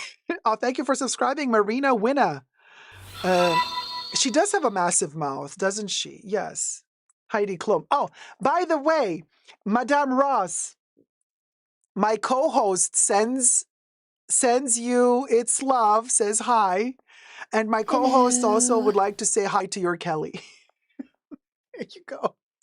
Long story. Madame Ross knows. Hi, YB19. Hi, Alyssa Rico. How's it going, everybody? Okay, so hi, Harvard Pep Goal. Hi, co-host. Oh, it's the same word in Dutch, Kari? Oh my God, okay. So IYKYK, right? You know. Oh, wait, give her that beauty now. Miss her smell. Oh, madame. I miss your smell. Want to bite you on the earlobe. It's the same. She knows. She knows. Ooh, it's so hot up in here. Wait, let me take my fan. Okay, so I have the Chucky fan today because it's so hot and I cannot do air conditioning. And before you from TT start telling me that I'm a broke hoe that can't afford air con, maybe I am a broke hoe. What's it to you? But here's the thing. If I do air con, I get a massive headache because air conditioning here is really strong and it just like blows into your head. And then I get really bad headaches. So when I live stream, I have started not having air conditioning on, which means it's a sauna for me. And I sweat a lot because it's very hot in summer. But you know what? It's a relatively low price to pay for me because I at least I don't get a headache. You know what I mean? So it's okay. So after the live stream, I just take another shower. I take a shower before the stream. I take a shower after the stream. But I prefer all of that, you guys, than having to deal like with a headache for like 5 hours straight, like a migraine, you know? So yeah, I know some people really are super easy with air conditioning. Some people really don't have any issues with air conditioning, but like I really react to air conditioning, you know? Hi, Amarist. Yay, new subscriber here. Love your channel. Thank you so much. Thank you. Thank you for subscribing. I do have some electric fans, but also not so good. It's like when I feel the wind hitting, it yeah, it doesn't work for me. Yeah, Blanca Radka, how's it going, sweetie? Same for me. I can get ill really fast from aircon if I'm not very, very careful. So, okay, so I go to Universal Studios yesterday, you guys. We're talking fashion here, right? But also, you know how I love my pop culture as well. You know, go check out my other channel called Totally Dacob, where I talk about toys and TV shows and stuff. So I've been loving the Jurassic World Rebirth movie, and I love the toys. But let's rein it back into fashion. I know that Universal Studios has a special shop just for Jurassic World where they sell merch. Clothing, t-shirts, jackets, backpacks, even makeup in some cases. Like you can put on makeup like a dinosaur. Some people, honey, they look like a dinosaur with makeup on even when they don't try. Okay. But no, I was looking at this little nifty fashion item that they created for the movie, but never really used in the movie. And it's very much giving me Chanel pewter metal. Do you remember the Paris Dallas collection with Karl Lagerfeld that was in Dallas, and it was very much like Coco Chanel being the sheriff of Dallas, and they made like Sheriff Star costume jewelry. They did Sheriff Star pins, brooches, necklaces. I think they even did cuffs. Well, so for Jurassic World Rebirth, they did a symbol. Spoiler alert for those of you who don't know, in the movie, they're hunting down the blood samples of 3 dinosaurs. One is living in the air, one in the water, one on Earth, and they need those blood samples for some study. And I'm not going to spoil it anymore. Now, the design team who was designing the movie also created logos to represent those 3 symbols of air, earth, and water. So much so that even on toy boxes, they started depicting this, but you don't really see it in the movie. So they did a pewter set of pins at Universal Studios just for these symbols. And I love them. And I got them. Let me show you. Look at this. I love this. So this is, of course, the symbol of water, air, and earth. And then you have the regular Jurassic, World dinosaur or Jurassic Park dinosaur logo. And they're really heavy. They're really thick, like metal pewter pins. And then in the back, they have those little stars. So it was $15 for the set of 4. I don't know. Something about the design is so simple. I love it. Look, if you forget about the dinosaur, just look at these 3. I'm telling you guys, in a couple of years now, this is going to be such an IYKYK moment. It's like, if you know, you know. If you know what this means, you know. Otherwise, there's no clue to indicate that this had anything to do with Jurassic, right? I just think they did a great job in designing these. It's also giving me Twin Peaks vibes, especially this mountain here is very Twin Peaks. So anyway, that's the fashion, costume jewelry I got yesterday, together with the fan. I got the Chucky fan as well. Kanan's Eyebrow says, oh, poor Dacob, we would die without AC here in Vegas. Oh, babes, I know. Vegas is scorching hot. Scorching hot. But here's what I do. And I know it's a waste of energy and electricity, but sometimes when I leave the house and I have to run some errands, that's when I turn the air conditioning on, and then I turn it off when I come back home. And then when I come home, the home is cool, but I turn off the aircon, so at least, and that's kind of how I do it, even though you should not leave aircon on when you're, out and about. But then again, you turn aircon on when you're in. So it's like pick and choose. Like some people turn it off when they leave home, but they turn it on when they come back home. I turn it on when I leave home. I turn it off when I'm home. Actually, since I spend more time at home than outside of the home, I save energy that way because I don't have the aircon on the whole time. I turn it off when I'm at home. Some people would spend more time at home having the aircon on most of the time, so they would waste more energy that way. I wasn't born yesterday. So anyway. Oh yeah, lucky ladybug. It does look like a pyramid. Like a pyramid that broke in half, right? There's something so esoteric about these symbols. You know what I mean? Like they really attracted me for some reason. I don't know what it is about them. They're very esoteric to me. The wind blowing. It's very much giving me fart.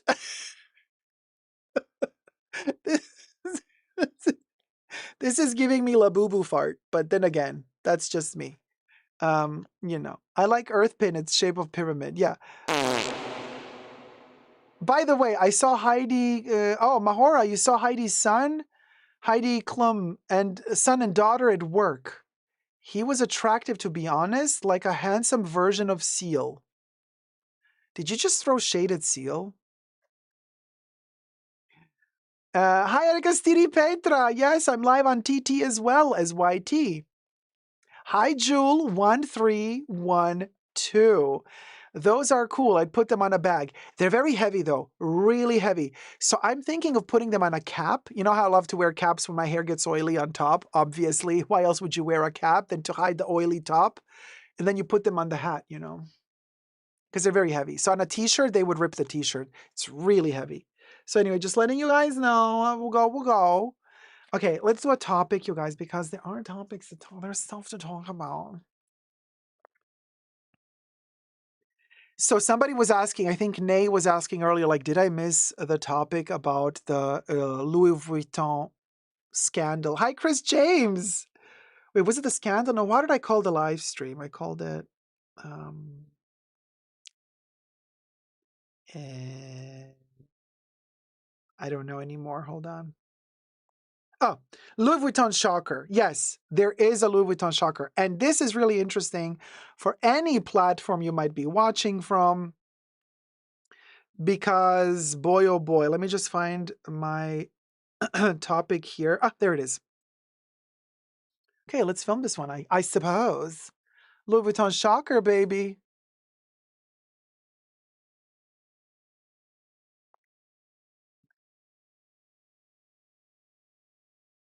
Hi, everybody. Dacob here. Welcome back to my channel. We're going to talk about Louis Vuitton and social media and a scandal that has been brewing these past few days as I am filming this video. And what has happened is, well, apparently, first of all, do you remember a couple of years ago, there was this huge scandal of Oprah Winfrey traveling to Europe, going to Louis Vuitton or going to some other boutique, I think it was Louis Vuitton, and then they didn't want to sell her a bag. And then there was like certain type of profiling involved, or so people claimed. And then, you know, they're like, oh, sorry, madame, you cannot afford this bag. It was something to the effect of, Oprah Winfrey, we don't think you can afford this bag, you know. And then it was like a huge thing. And then they recognized who she was. And then finally they sold her the bag. Okay. Fast forward to 2025, something similar apparently happened just a couple of days ago. And I have a story here. Jose Altuve.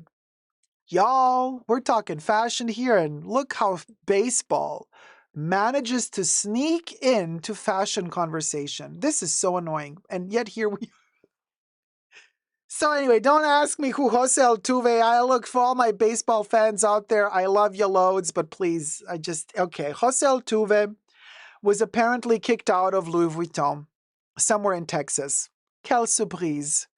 And so a lot of social media platforms went ballistic. FB, TT, YT, IG, you name them, they all went ballistic over this. His fans went crazy over this. They were calling to boycott Louis Vuitton. It went so far to the point where somebody was alleging that Bernard Arnault himself had to step in to write an apology letter to apologize for how Mr. Jose Altuve has been treated at Louis Vuitton. Here I go again, says in the chats, he's on the Houston Astros. There you go. He plays for the Houston Astros. Well, good for him, and good for the Houston Astros. Shout out to their families. Okay? Now, my point is another one, though. Oh, here I go. Jen says, and he's adorbs. Someone has a crush on Jose Altuve. Jen and Jose sitting on a tree. KISSING. So, here's the plot twist, you guys. Many people jumped on this story on social media. Many people on TT were making videos about this. On YT were making videos about this. FB was posting about this. Apparently his fan base was calling to boycott Louis Vuitton, and people believed it. Just like people believed that all those bags made in China were actually the authentic bags of the luxury brands from Europe. Everybody jumped on the train. Everybody believed it. Everybody is gullible as yesterday's porridge. Gullible as yesterday's porridge. You see, this is how dangerous it is nowadays with social media, because this story has been debunked. Now, of course, everything I say in this video is for entertainment purposes only, not rooted in truths or facts. Everything's alleged and just my opinion. We always say this in my videos for a specific reason, because you never know nowadays. It went so far that certain videos were made with Mr. Jose in AI. Videos are circulating online of him like being appalled at what happened to him at Louis Vuitton. People are saying, no, these are AI generated. A quick search on Google just to find out if Louis Vuitton and Bernard Arnault actually did issue an apology for having mistreated, allegedly, Mr. Jose at Louis Vuitton. A quick search results in not finding anything. Why? Because Bernard Arnault did not issue any statement about this because this never happened. And yet, thousands of people jumped on this bandwagon, started making videos how they were shocked, calling to boycott Louis Vuitton. How dare Louis Vuitton mistreat Jose like this, profiling in their boutiques. While, like I started this episode telling you about what happened to Oprah. Profiling does happen. Let's be very clear about this. Don't you for a second think that profiling in luxury stores like this doesn't happen, because it does. It does. So, I'm saying all this, I don't want to diminish the fact that, just because it didn't happen to Jose in real life, it never happens. No, it does happen. It just didn't happen to him. So what I'm saying here is we got to be very careful, you guys. AI is getting also to a point where things are so real looking.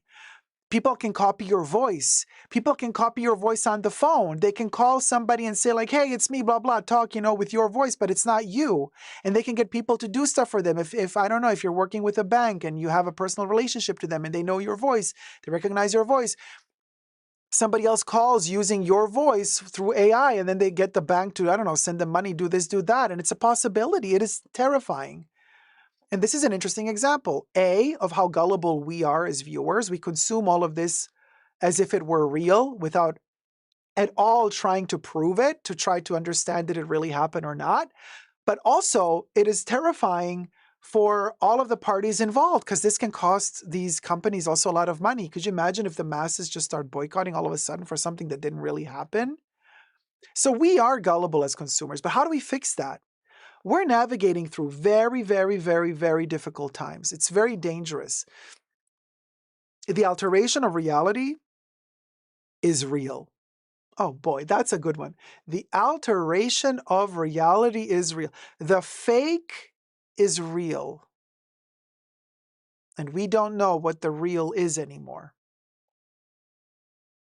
Scary, isn't it? So while this story has been debunked, you best believe it's still circulating online. A lot of outlets online are talking about it, are buzzing still about it. So the fact that it has been debunked has not reached enough people yet.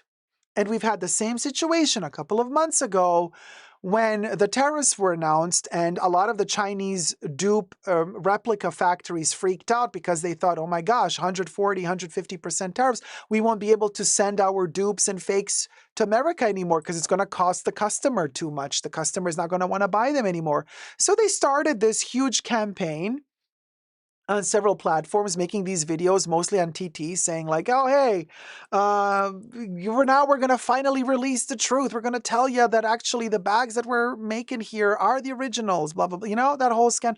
And people jumped on the bandwagon without trying whatsoever to figure out if there was any truth to these claims by these videos. But just like an ounce of intelligence would lead you to understand that that was, first of all, if these factories were actually really having secret contracts with these luxury brands in Europe, you think that they would want to out themselves like this and break all of the contracts that they have with these companies and lose all the money that way? No, it would be insane. The mere fact that they were making videos like that shows you is proof enough to a sane, logical thinking mind that maybe isn't in the single-digit IQ level would come to understand, oh, wait, hold on a minute. Yeah, this cannot be possibly true. In fact, they were all fake.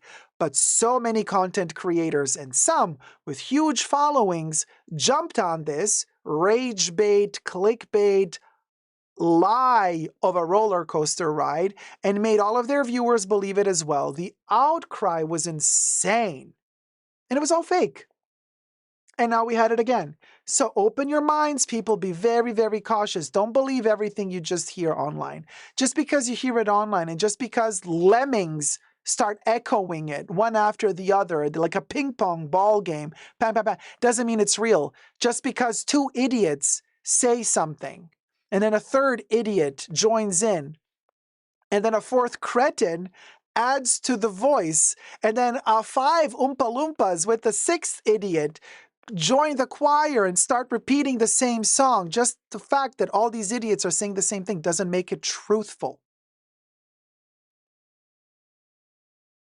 But then again, what are you going to do? Once an idiot, always an idiot. Love you loads. Subscribe. Let's get to many 100K subbies. Thumb up the video. Bye. Yes, Finley. Uncut truth. Don't we know it? Oh, JC, you only know hockey? Ciao. Anyway, I hope you're enjoying also the stream on TT as well as the stream on YT. This is kind of the first time that we're doing this experiment. Hope you guys are having fun. AI and robots are very scary with what the technology can do. Dee says, I heard Louis Vuitton is releasing their makeup on the 25th of August. Anyone interested in buying their makeup? I have something to tell you about their makeup as well. Louis Vuitton makeup.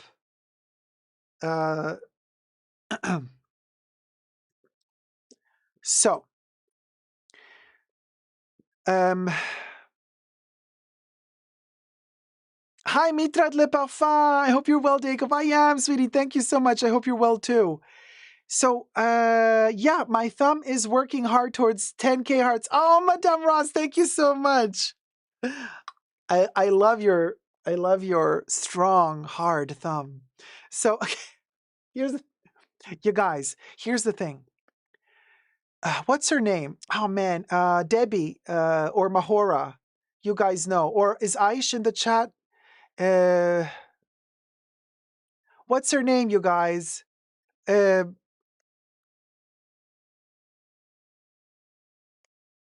Divana Budget. I love how handsome is being multi-talented today. Ah, thank you, Divana Budget. Oh, Aish. Okay, so okay, guys, what's the name of the makeup artist? Aish, you're going to know.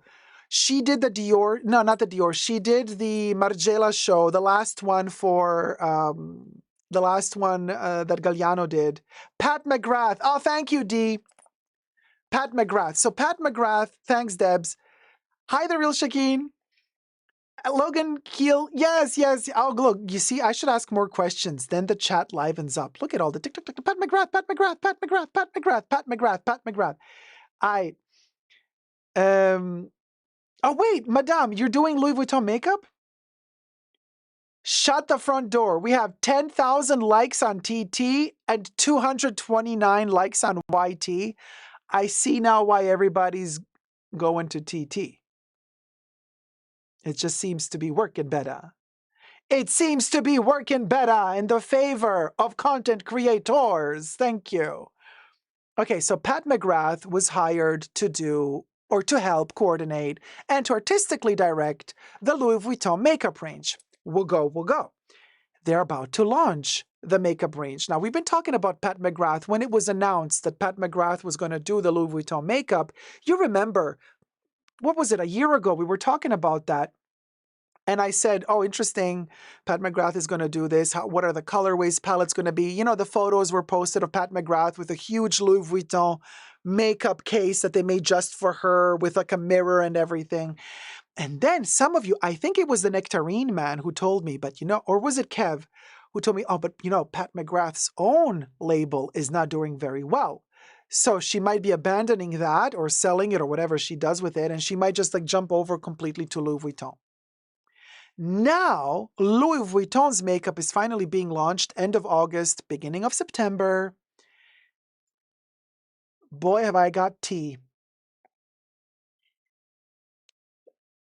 Let me tell you. Oh my God. I've been hearing rumors that Louis Vuitton has decided to price their makeup higher than any other luxury brand.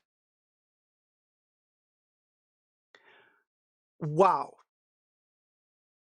So that means expect crazy prices. Now, you guys, like, what are we going to expect? Like, so what, they're going to sell? So how much does Chanel sell a lippy for? Not that, I'm not talking about the Chanel Glass 31 Rue Cambon lippy. Just a regular Chanel lippy. Like Coco Rouge. How much is a Coco Rouge nowadays? 38 pounds? Aish says 38 pounds. How much is it in dollars? Hell surprise, Mini Jeffrey. I know. So, like, let's say, okay, so in the UK, Chanel lippy, 38 pounds.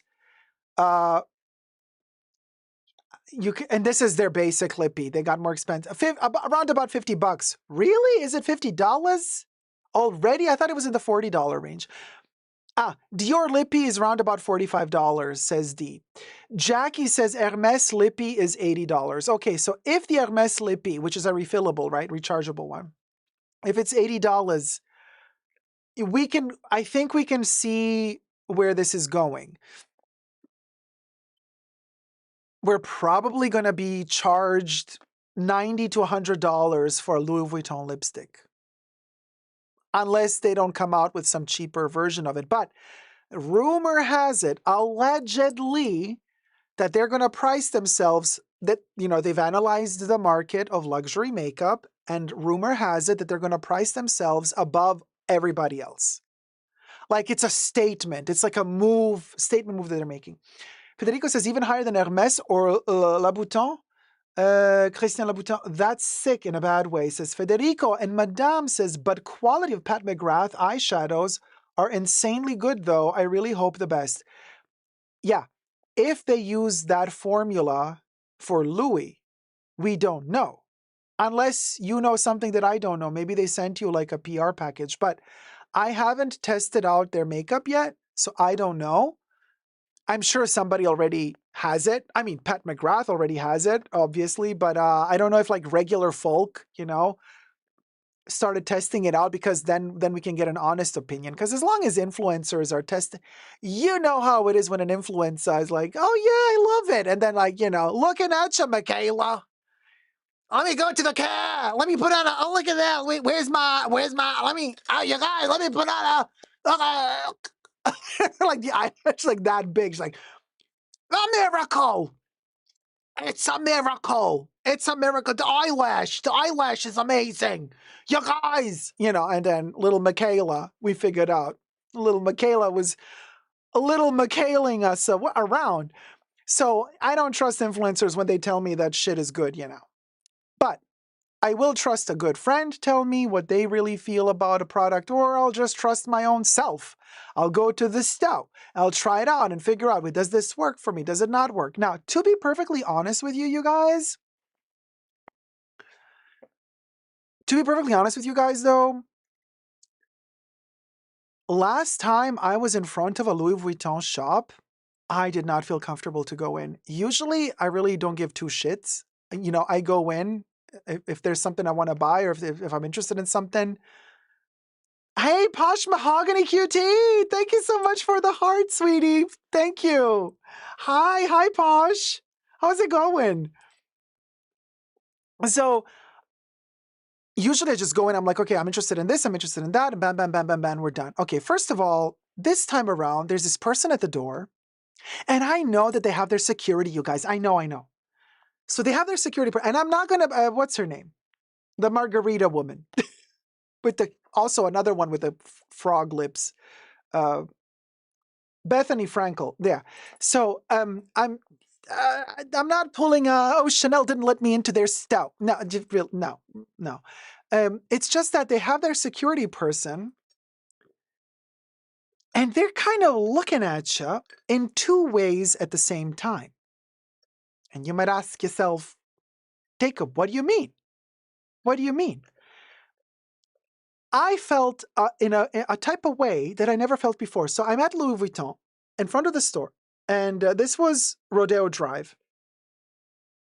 This security dude, he looks at you like he's angry at you, but at the same time, he's looking at you like he's begging you to come in because they need the money.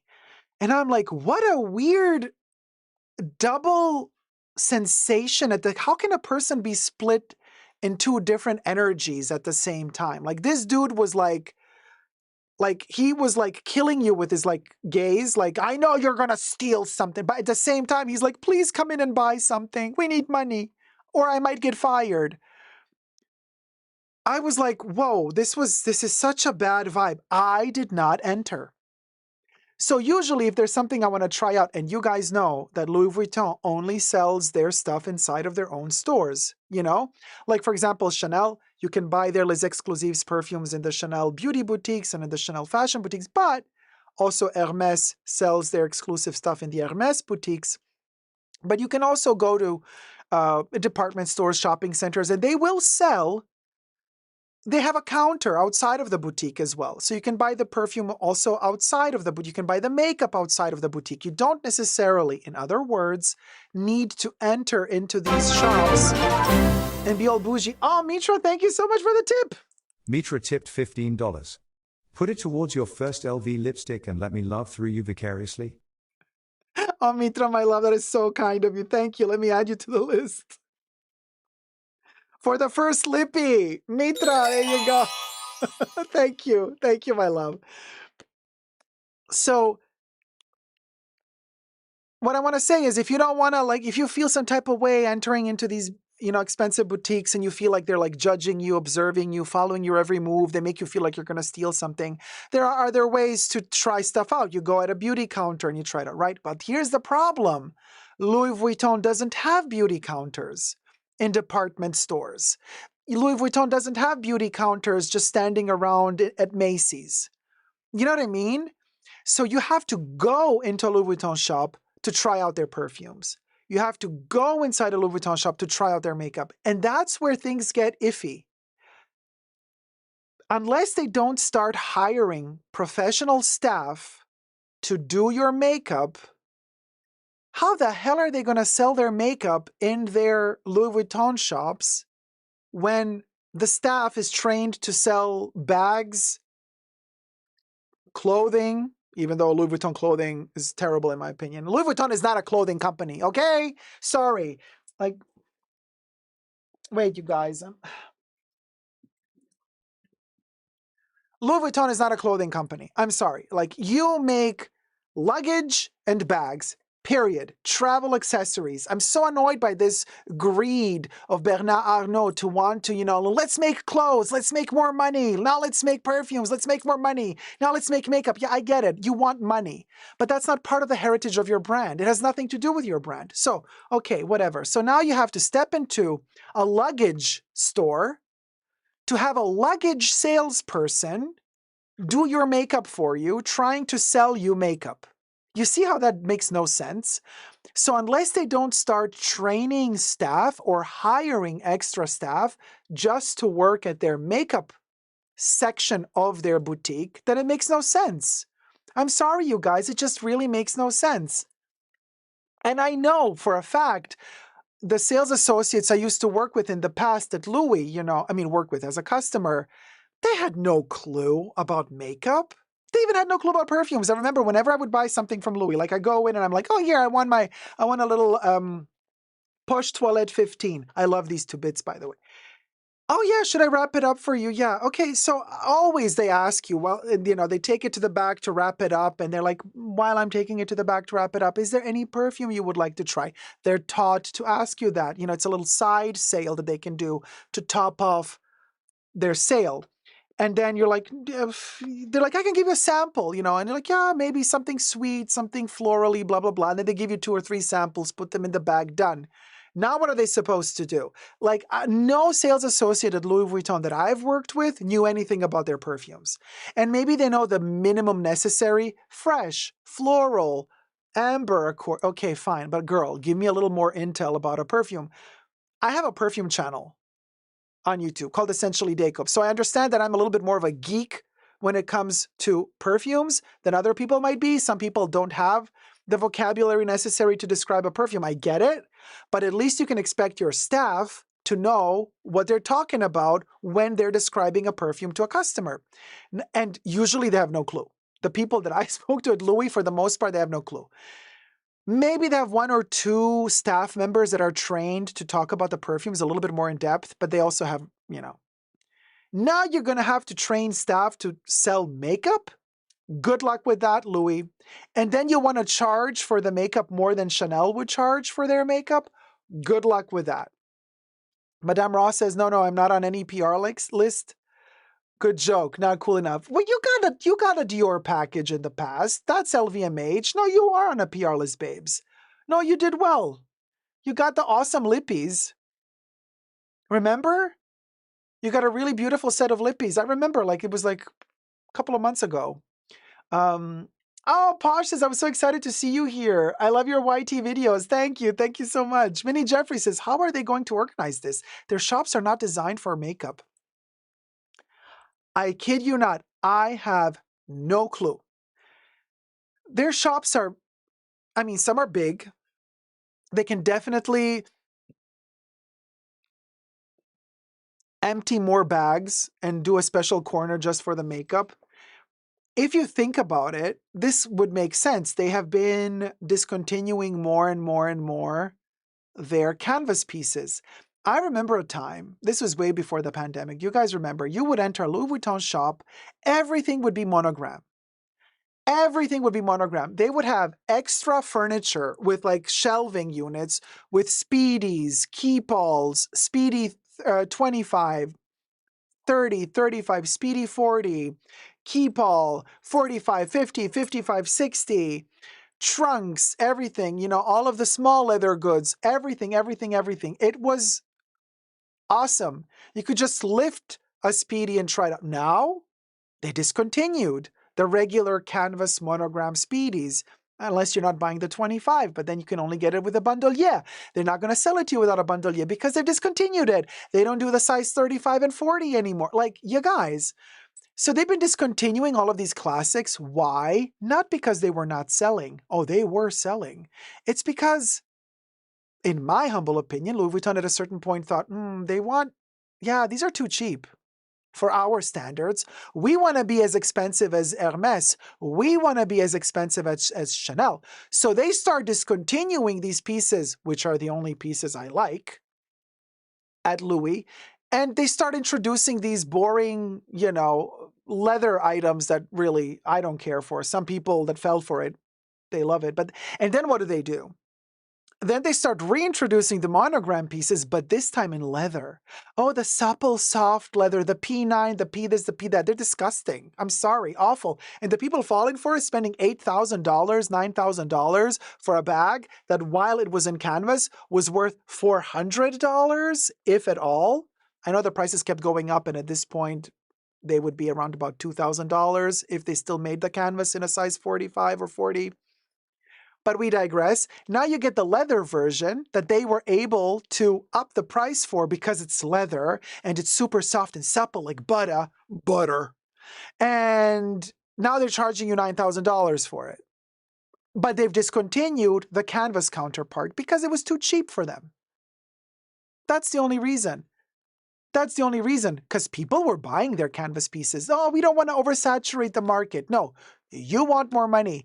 Mark my words, they will bring back those canvas pieces later at a much higher price. They've discontinued them for a minute so that you won't notice as a new customer in the future how much they actually used to cost.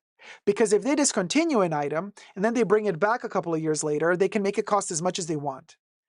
The customer is not going to notice a huge jump in price unless you're not a return customer, old school customer that's been around for decades and decades, in which case you're already appalled right now, like I am. So you're already done. But if you're not that type of person and you're a brand new customer from a new generation, just growing up into luxury, and you're exposed to it for the very first time ever, you're going to be, I would be shocked, but you might not be shocked because you're going to think, oh yeah, a leather bag from Louis Vuitton, yeah, $9,000. Yeah, a Chanel bag is $15,000. So it's a steal compared to, I mean, come on, you guys. The greed has really, it's disgusting.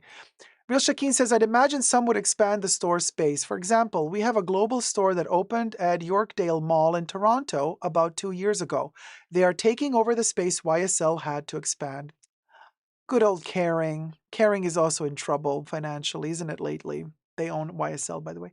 But if they want you to charge a premium, I'd expect a more personalized sales service and all the frills if they want to hire new staff that's specialized for makeup at Louis Vuitton. Yes, if they don't hire new staff, what are you going to do? Kanan says, maybe because of all the counterfeiting in the canvas, people can counterfeit the leather too. Tad says, that's what turned me off on them. I liked the classics. The small leather goods are still okay, but that's about it. Robbie says, they need a makeup artist. Geez, even Target had a number 7 person in cosmetics to assist skincare and makeup buyers for number 7. That's when number 7 was first at Target. Nancy says, I'm not a consumer of Hermes makeup. How do they handle their makeup selection at their stores?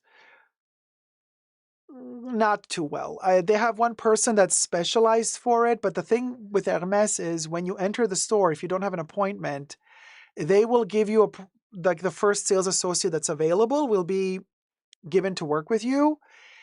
And they have different sales associates that are specialized in different sectors. But at the same time, every sales associate will sell in any sector.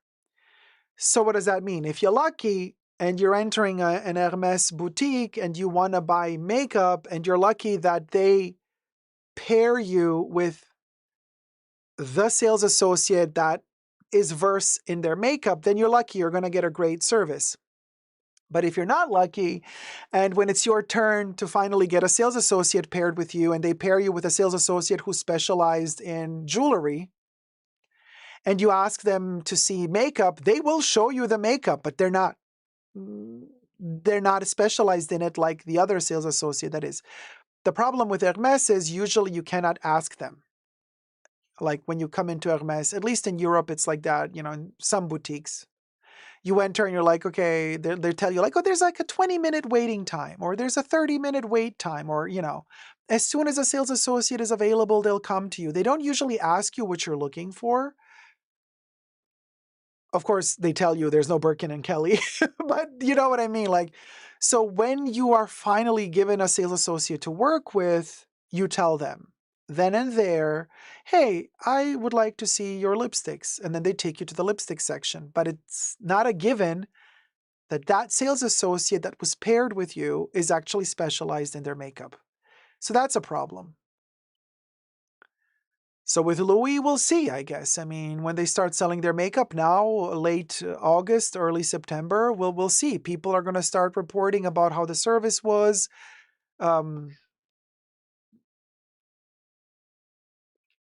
What I also think might happen is that Louis maybe hires people in the beginning, just as they're launching their makeup stuff. You know what I mean? Like they might have people in the beginning that are specialized in it, just to kind of get the brand rolling and to get people to speak well about the makeup. And then maybe it's a temporary hire and then they kind of fire them after a couple of months. And then they just have their own staff selling it, hoping that it's enough. You never know, because bottom line for these people is money. Okay? That's the bottom line. So if they can make money, they'll do it. They'll do whatever it takes to make money. Otherwise, no. They do own Sephora, Debbie. You're surprised it's not going to launch there? Well, yeah, but Sephora also never sold Louis Vuitton perfumes. They never moved their beauty to Sephora. Yeah. So they would have, if they were planning to move it to Sephora, they would have already moved their perfumes to Sephora because they launched their Louis Vuitton exclusive perfumes in 2016. It's been almost 10 years now, and they haven't moved them to Sephora. Not that I know of. Did anybody ever see a Louis Vuitton perfume sold officially at Sephora? I haven't. So yeah, there's that. So we'll see. We'll see. Good luck to you, Louis, when it comes to your cosmetics. And now a little weird brain-bending topic for all my esoteric people out there. The concept of time. Hear me out. I'll be very quick. I know this is not necessarily fashion related, but why did we decide that an hour is 60 minutes and that a minute is 60 seconds? And why did we decide the time length of a second being the length it is? It's all in our mind, and it's not perfect because every 4 years we have to change the calendar. It's like, oh wait, every 4 years the year is 366 days long instead of 365. Very imperfect. Plus, scientists have just announced that they've realized with their latest calculations that the Earth started spinning faster than it used to just a year ago. So time is speeding up. The concept of time is changing. So What is happening? We decided that 1 hour is 60 minutes, but an hour can be 100 minutes. 1 minute could be 100 seconds. We decide the length of a second. We decide the length of a minute. So why don't we change the system? Also, what is up with this working 5 to 6 days a week, 8 hours a day? It's all made to make you a slave to the system. Terrible. The way time is set up and fixed, it's made to imprison us. You might think, oh no, it's not true, Dacob. The perfect timing for work and blah, blah, blah is 8 hours of work. A day has 24 hours. You work 8 hours, you sleep 8 hours, that's 16 hours. You're left with another 8 hours. And the other 8 hours that you're left with is for your personal private time. Yeah. It all sounds, I don't even want to say good in theory. It all sounds interesting in theory, but it's not true. It's not true that you have free time 8 hours, that you work 8 hours, and that you sleep 8 hours. That's simply not true. The system enslaves you. Why? Because if you work 8 hours, those are 8 hours that you're actually physically working at your job. Usually they give you an hour break or half an hour break in between. So let's say you have 1 hour break. You're working for 8 hours. Let's say after the first 4.5 hours, they give you 1 hour break, and then you work another 3.5 hours to add up to the 8 hours. That means 9 hours. You've been actually at work 9 hours. So already the whole system of 8 hours private time, 8 hours work, 8 hours sleep is messed up. Because now you're 8 hours at work. But then you have to get to work. A lot of us have to commute to work. Some of us need to drive to work. 1 hour to get to work. Some people live far away from work. They need 2 hours to get to work. Then you gotta wake up in the morning. You gotta wash yourself. Or you don't. Do the stinky version, whatever. You need an hour to get ready. If your hair is this long, maybe you need 2 hours to get ready. So hold on a minute. I thought we said I have 8 hours for myself, 8 hours to work, and 8 hours to sleep. But now all of a sudden, I gotta wake up 3 hours before I begin work to get ready 1.5 hours, and then I need 1.5 hours to get to work. So that's 3 hours that I didn't have time for myself. Those are 3 hours that I invested getting ready and going to work. Then I'm at work 8 hours plus the 1 hour break. That's 9 hours that I'm at work plus the 3 hours preparing. That's 12 hours. So I'm already 12 hours a day dedicated to my work. Plus after work, I have to drive home. Another 1.5 hours to get back to home. That's 13.5 hours. 13.5 hours. And I'm back at home, and then I gotta take my uniform off, whatever, wash myself. I'm still not there for me. I need another hour to cool down. That's 14.5 hours of my day that I am a slave to the system. 14.5 hours. I thought it was 8 hours work, 8 hours personal time, 8 hours sleep. But now we have 14.5 hours of me dedicated to work, which leaves me with 1.5 hours for me before I fall asleep, wake up again, and start the whole cycle again. That's the system. And it's not working. It's not working for us, the people. So now we're in a position where other scientists have calculated that the whole concept of 5 working days or 8 or 6 working days, 8 days a week, that's funny. You're not as productive. You would be way more productive if you worked 3 to 4 days a week instead of 5 to 6 days a week. And you would be much more productive if you worked 4 hours a day instead of 8 hours a day. Because we're productive, but we also calculate the times and we shift times around. So usually when you are on a time crunch and your deadline is approaching, you will be much more productive in those 3 to 4 hours before the deadline. So you will be procrastinating the first 4 hours of work, and then you're going to be way more productive the last 4 hours of work. So why not just work the last 4 hours?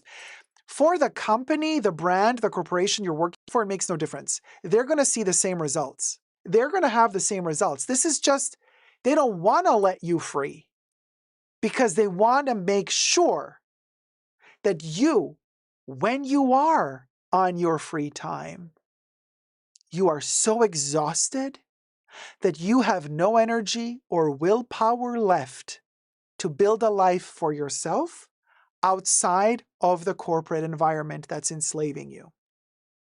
That's the point. The point is to get you so exhausted that when you do spend some free time for yourself, in that free time, it would never cross your mind to start building your independence because you're too exhausted for it.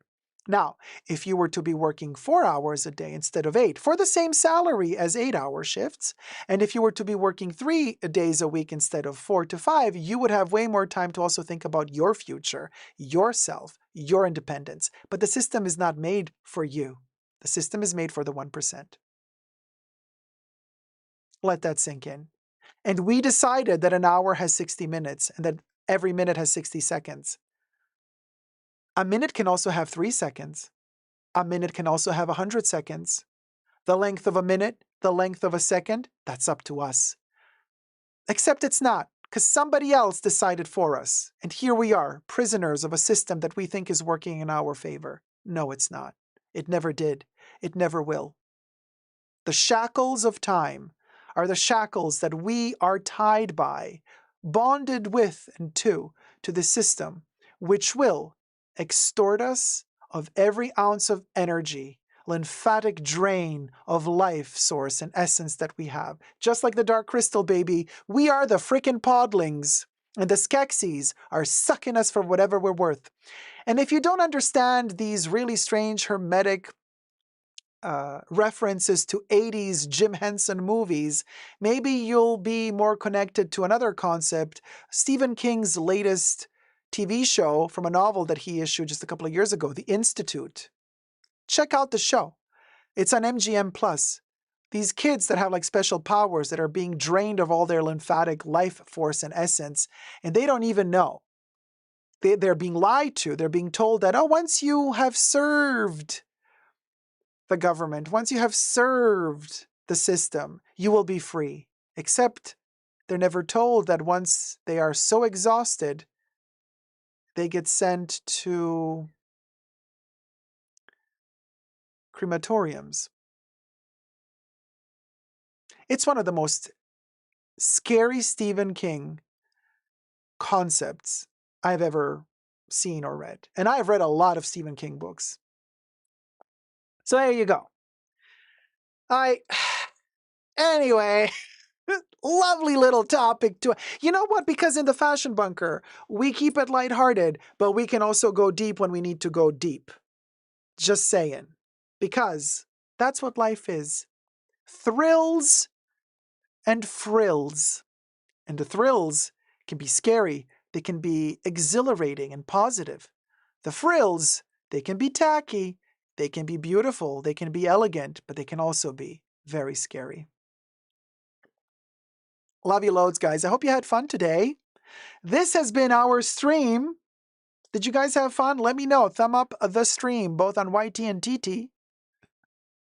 Love you loads, guys. Let's thank the mods for keeping us safe. I don't know if we can play that on TT. Can we play all the songs? A special thanks to the mods in the Fashion Bunker. That's Mahora, Audrey, Gloria, Kev, Nicole, and Terry. Bubbles loves you. Thank you, mods, for keeping us safe. Debbie, I hope your first venture in TT and YT was okay. I'm going to learn to not say them. We'll go next. Happy birthday, Gloria.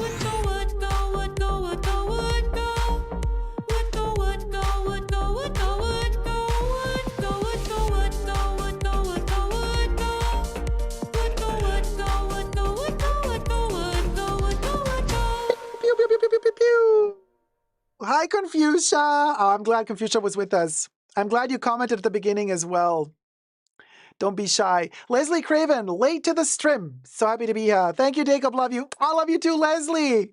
Hi, Faris Al-Shahidi. Wait, what, Faris? What's the problem? I think Faris is very confused.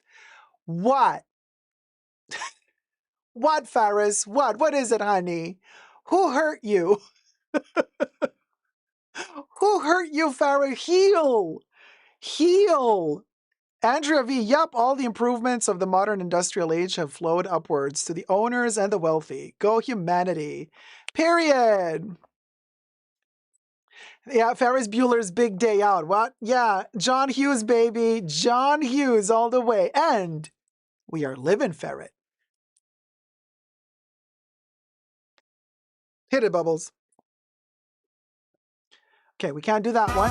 Living ferret, living ferret. Where's the living ferret? Oh. Living ferret, living ferret, living ferret, living ferret. Oh no, the ferret just kicked the bucket. Dying ferret.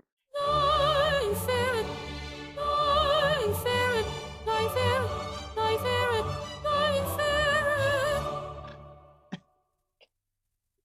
Got one more for you. Hold on. Ah. Ah. Linda, the T-Rex. Listen, Linda. Hit it. Listen, Linda. Listen, Linda. Listen, Linda. Okay, we got Linda. And then this one just for our birthday queen. Oh no, do I have any water here? I don't have. Oh, I do. For our empanada, happy birthday. And in your honor, Queen Camilla and Chali Wada.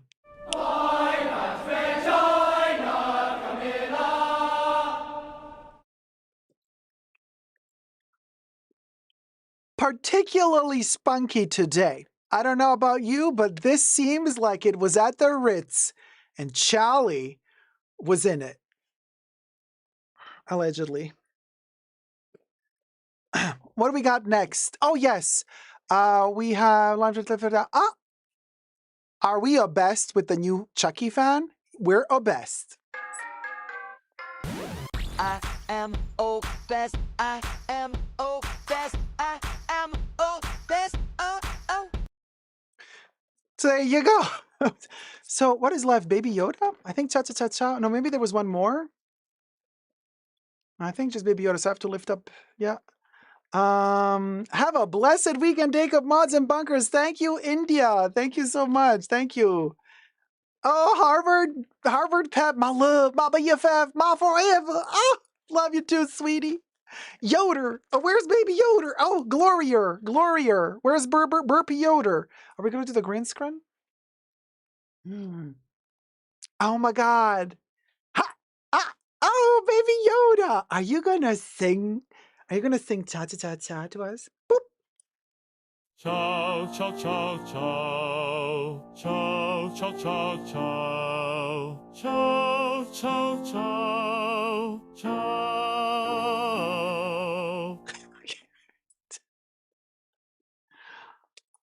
That's all, folks. That's our show. I hope you had fun today. If you have, subscribe, thumb up, follow, do all the good stuff. Love you loads. Thank you for listening to a crazy person blabba for 2.5, 3 hours almost. I'll see you in the next stream. And until then, never forget, peeps, to never give up on love. Bye.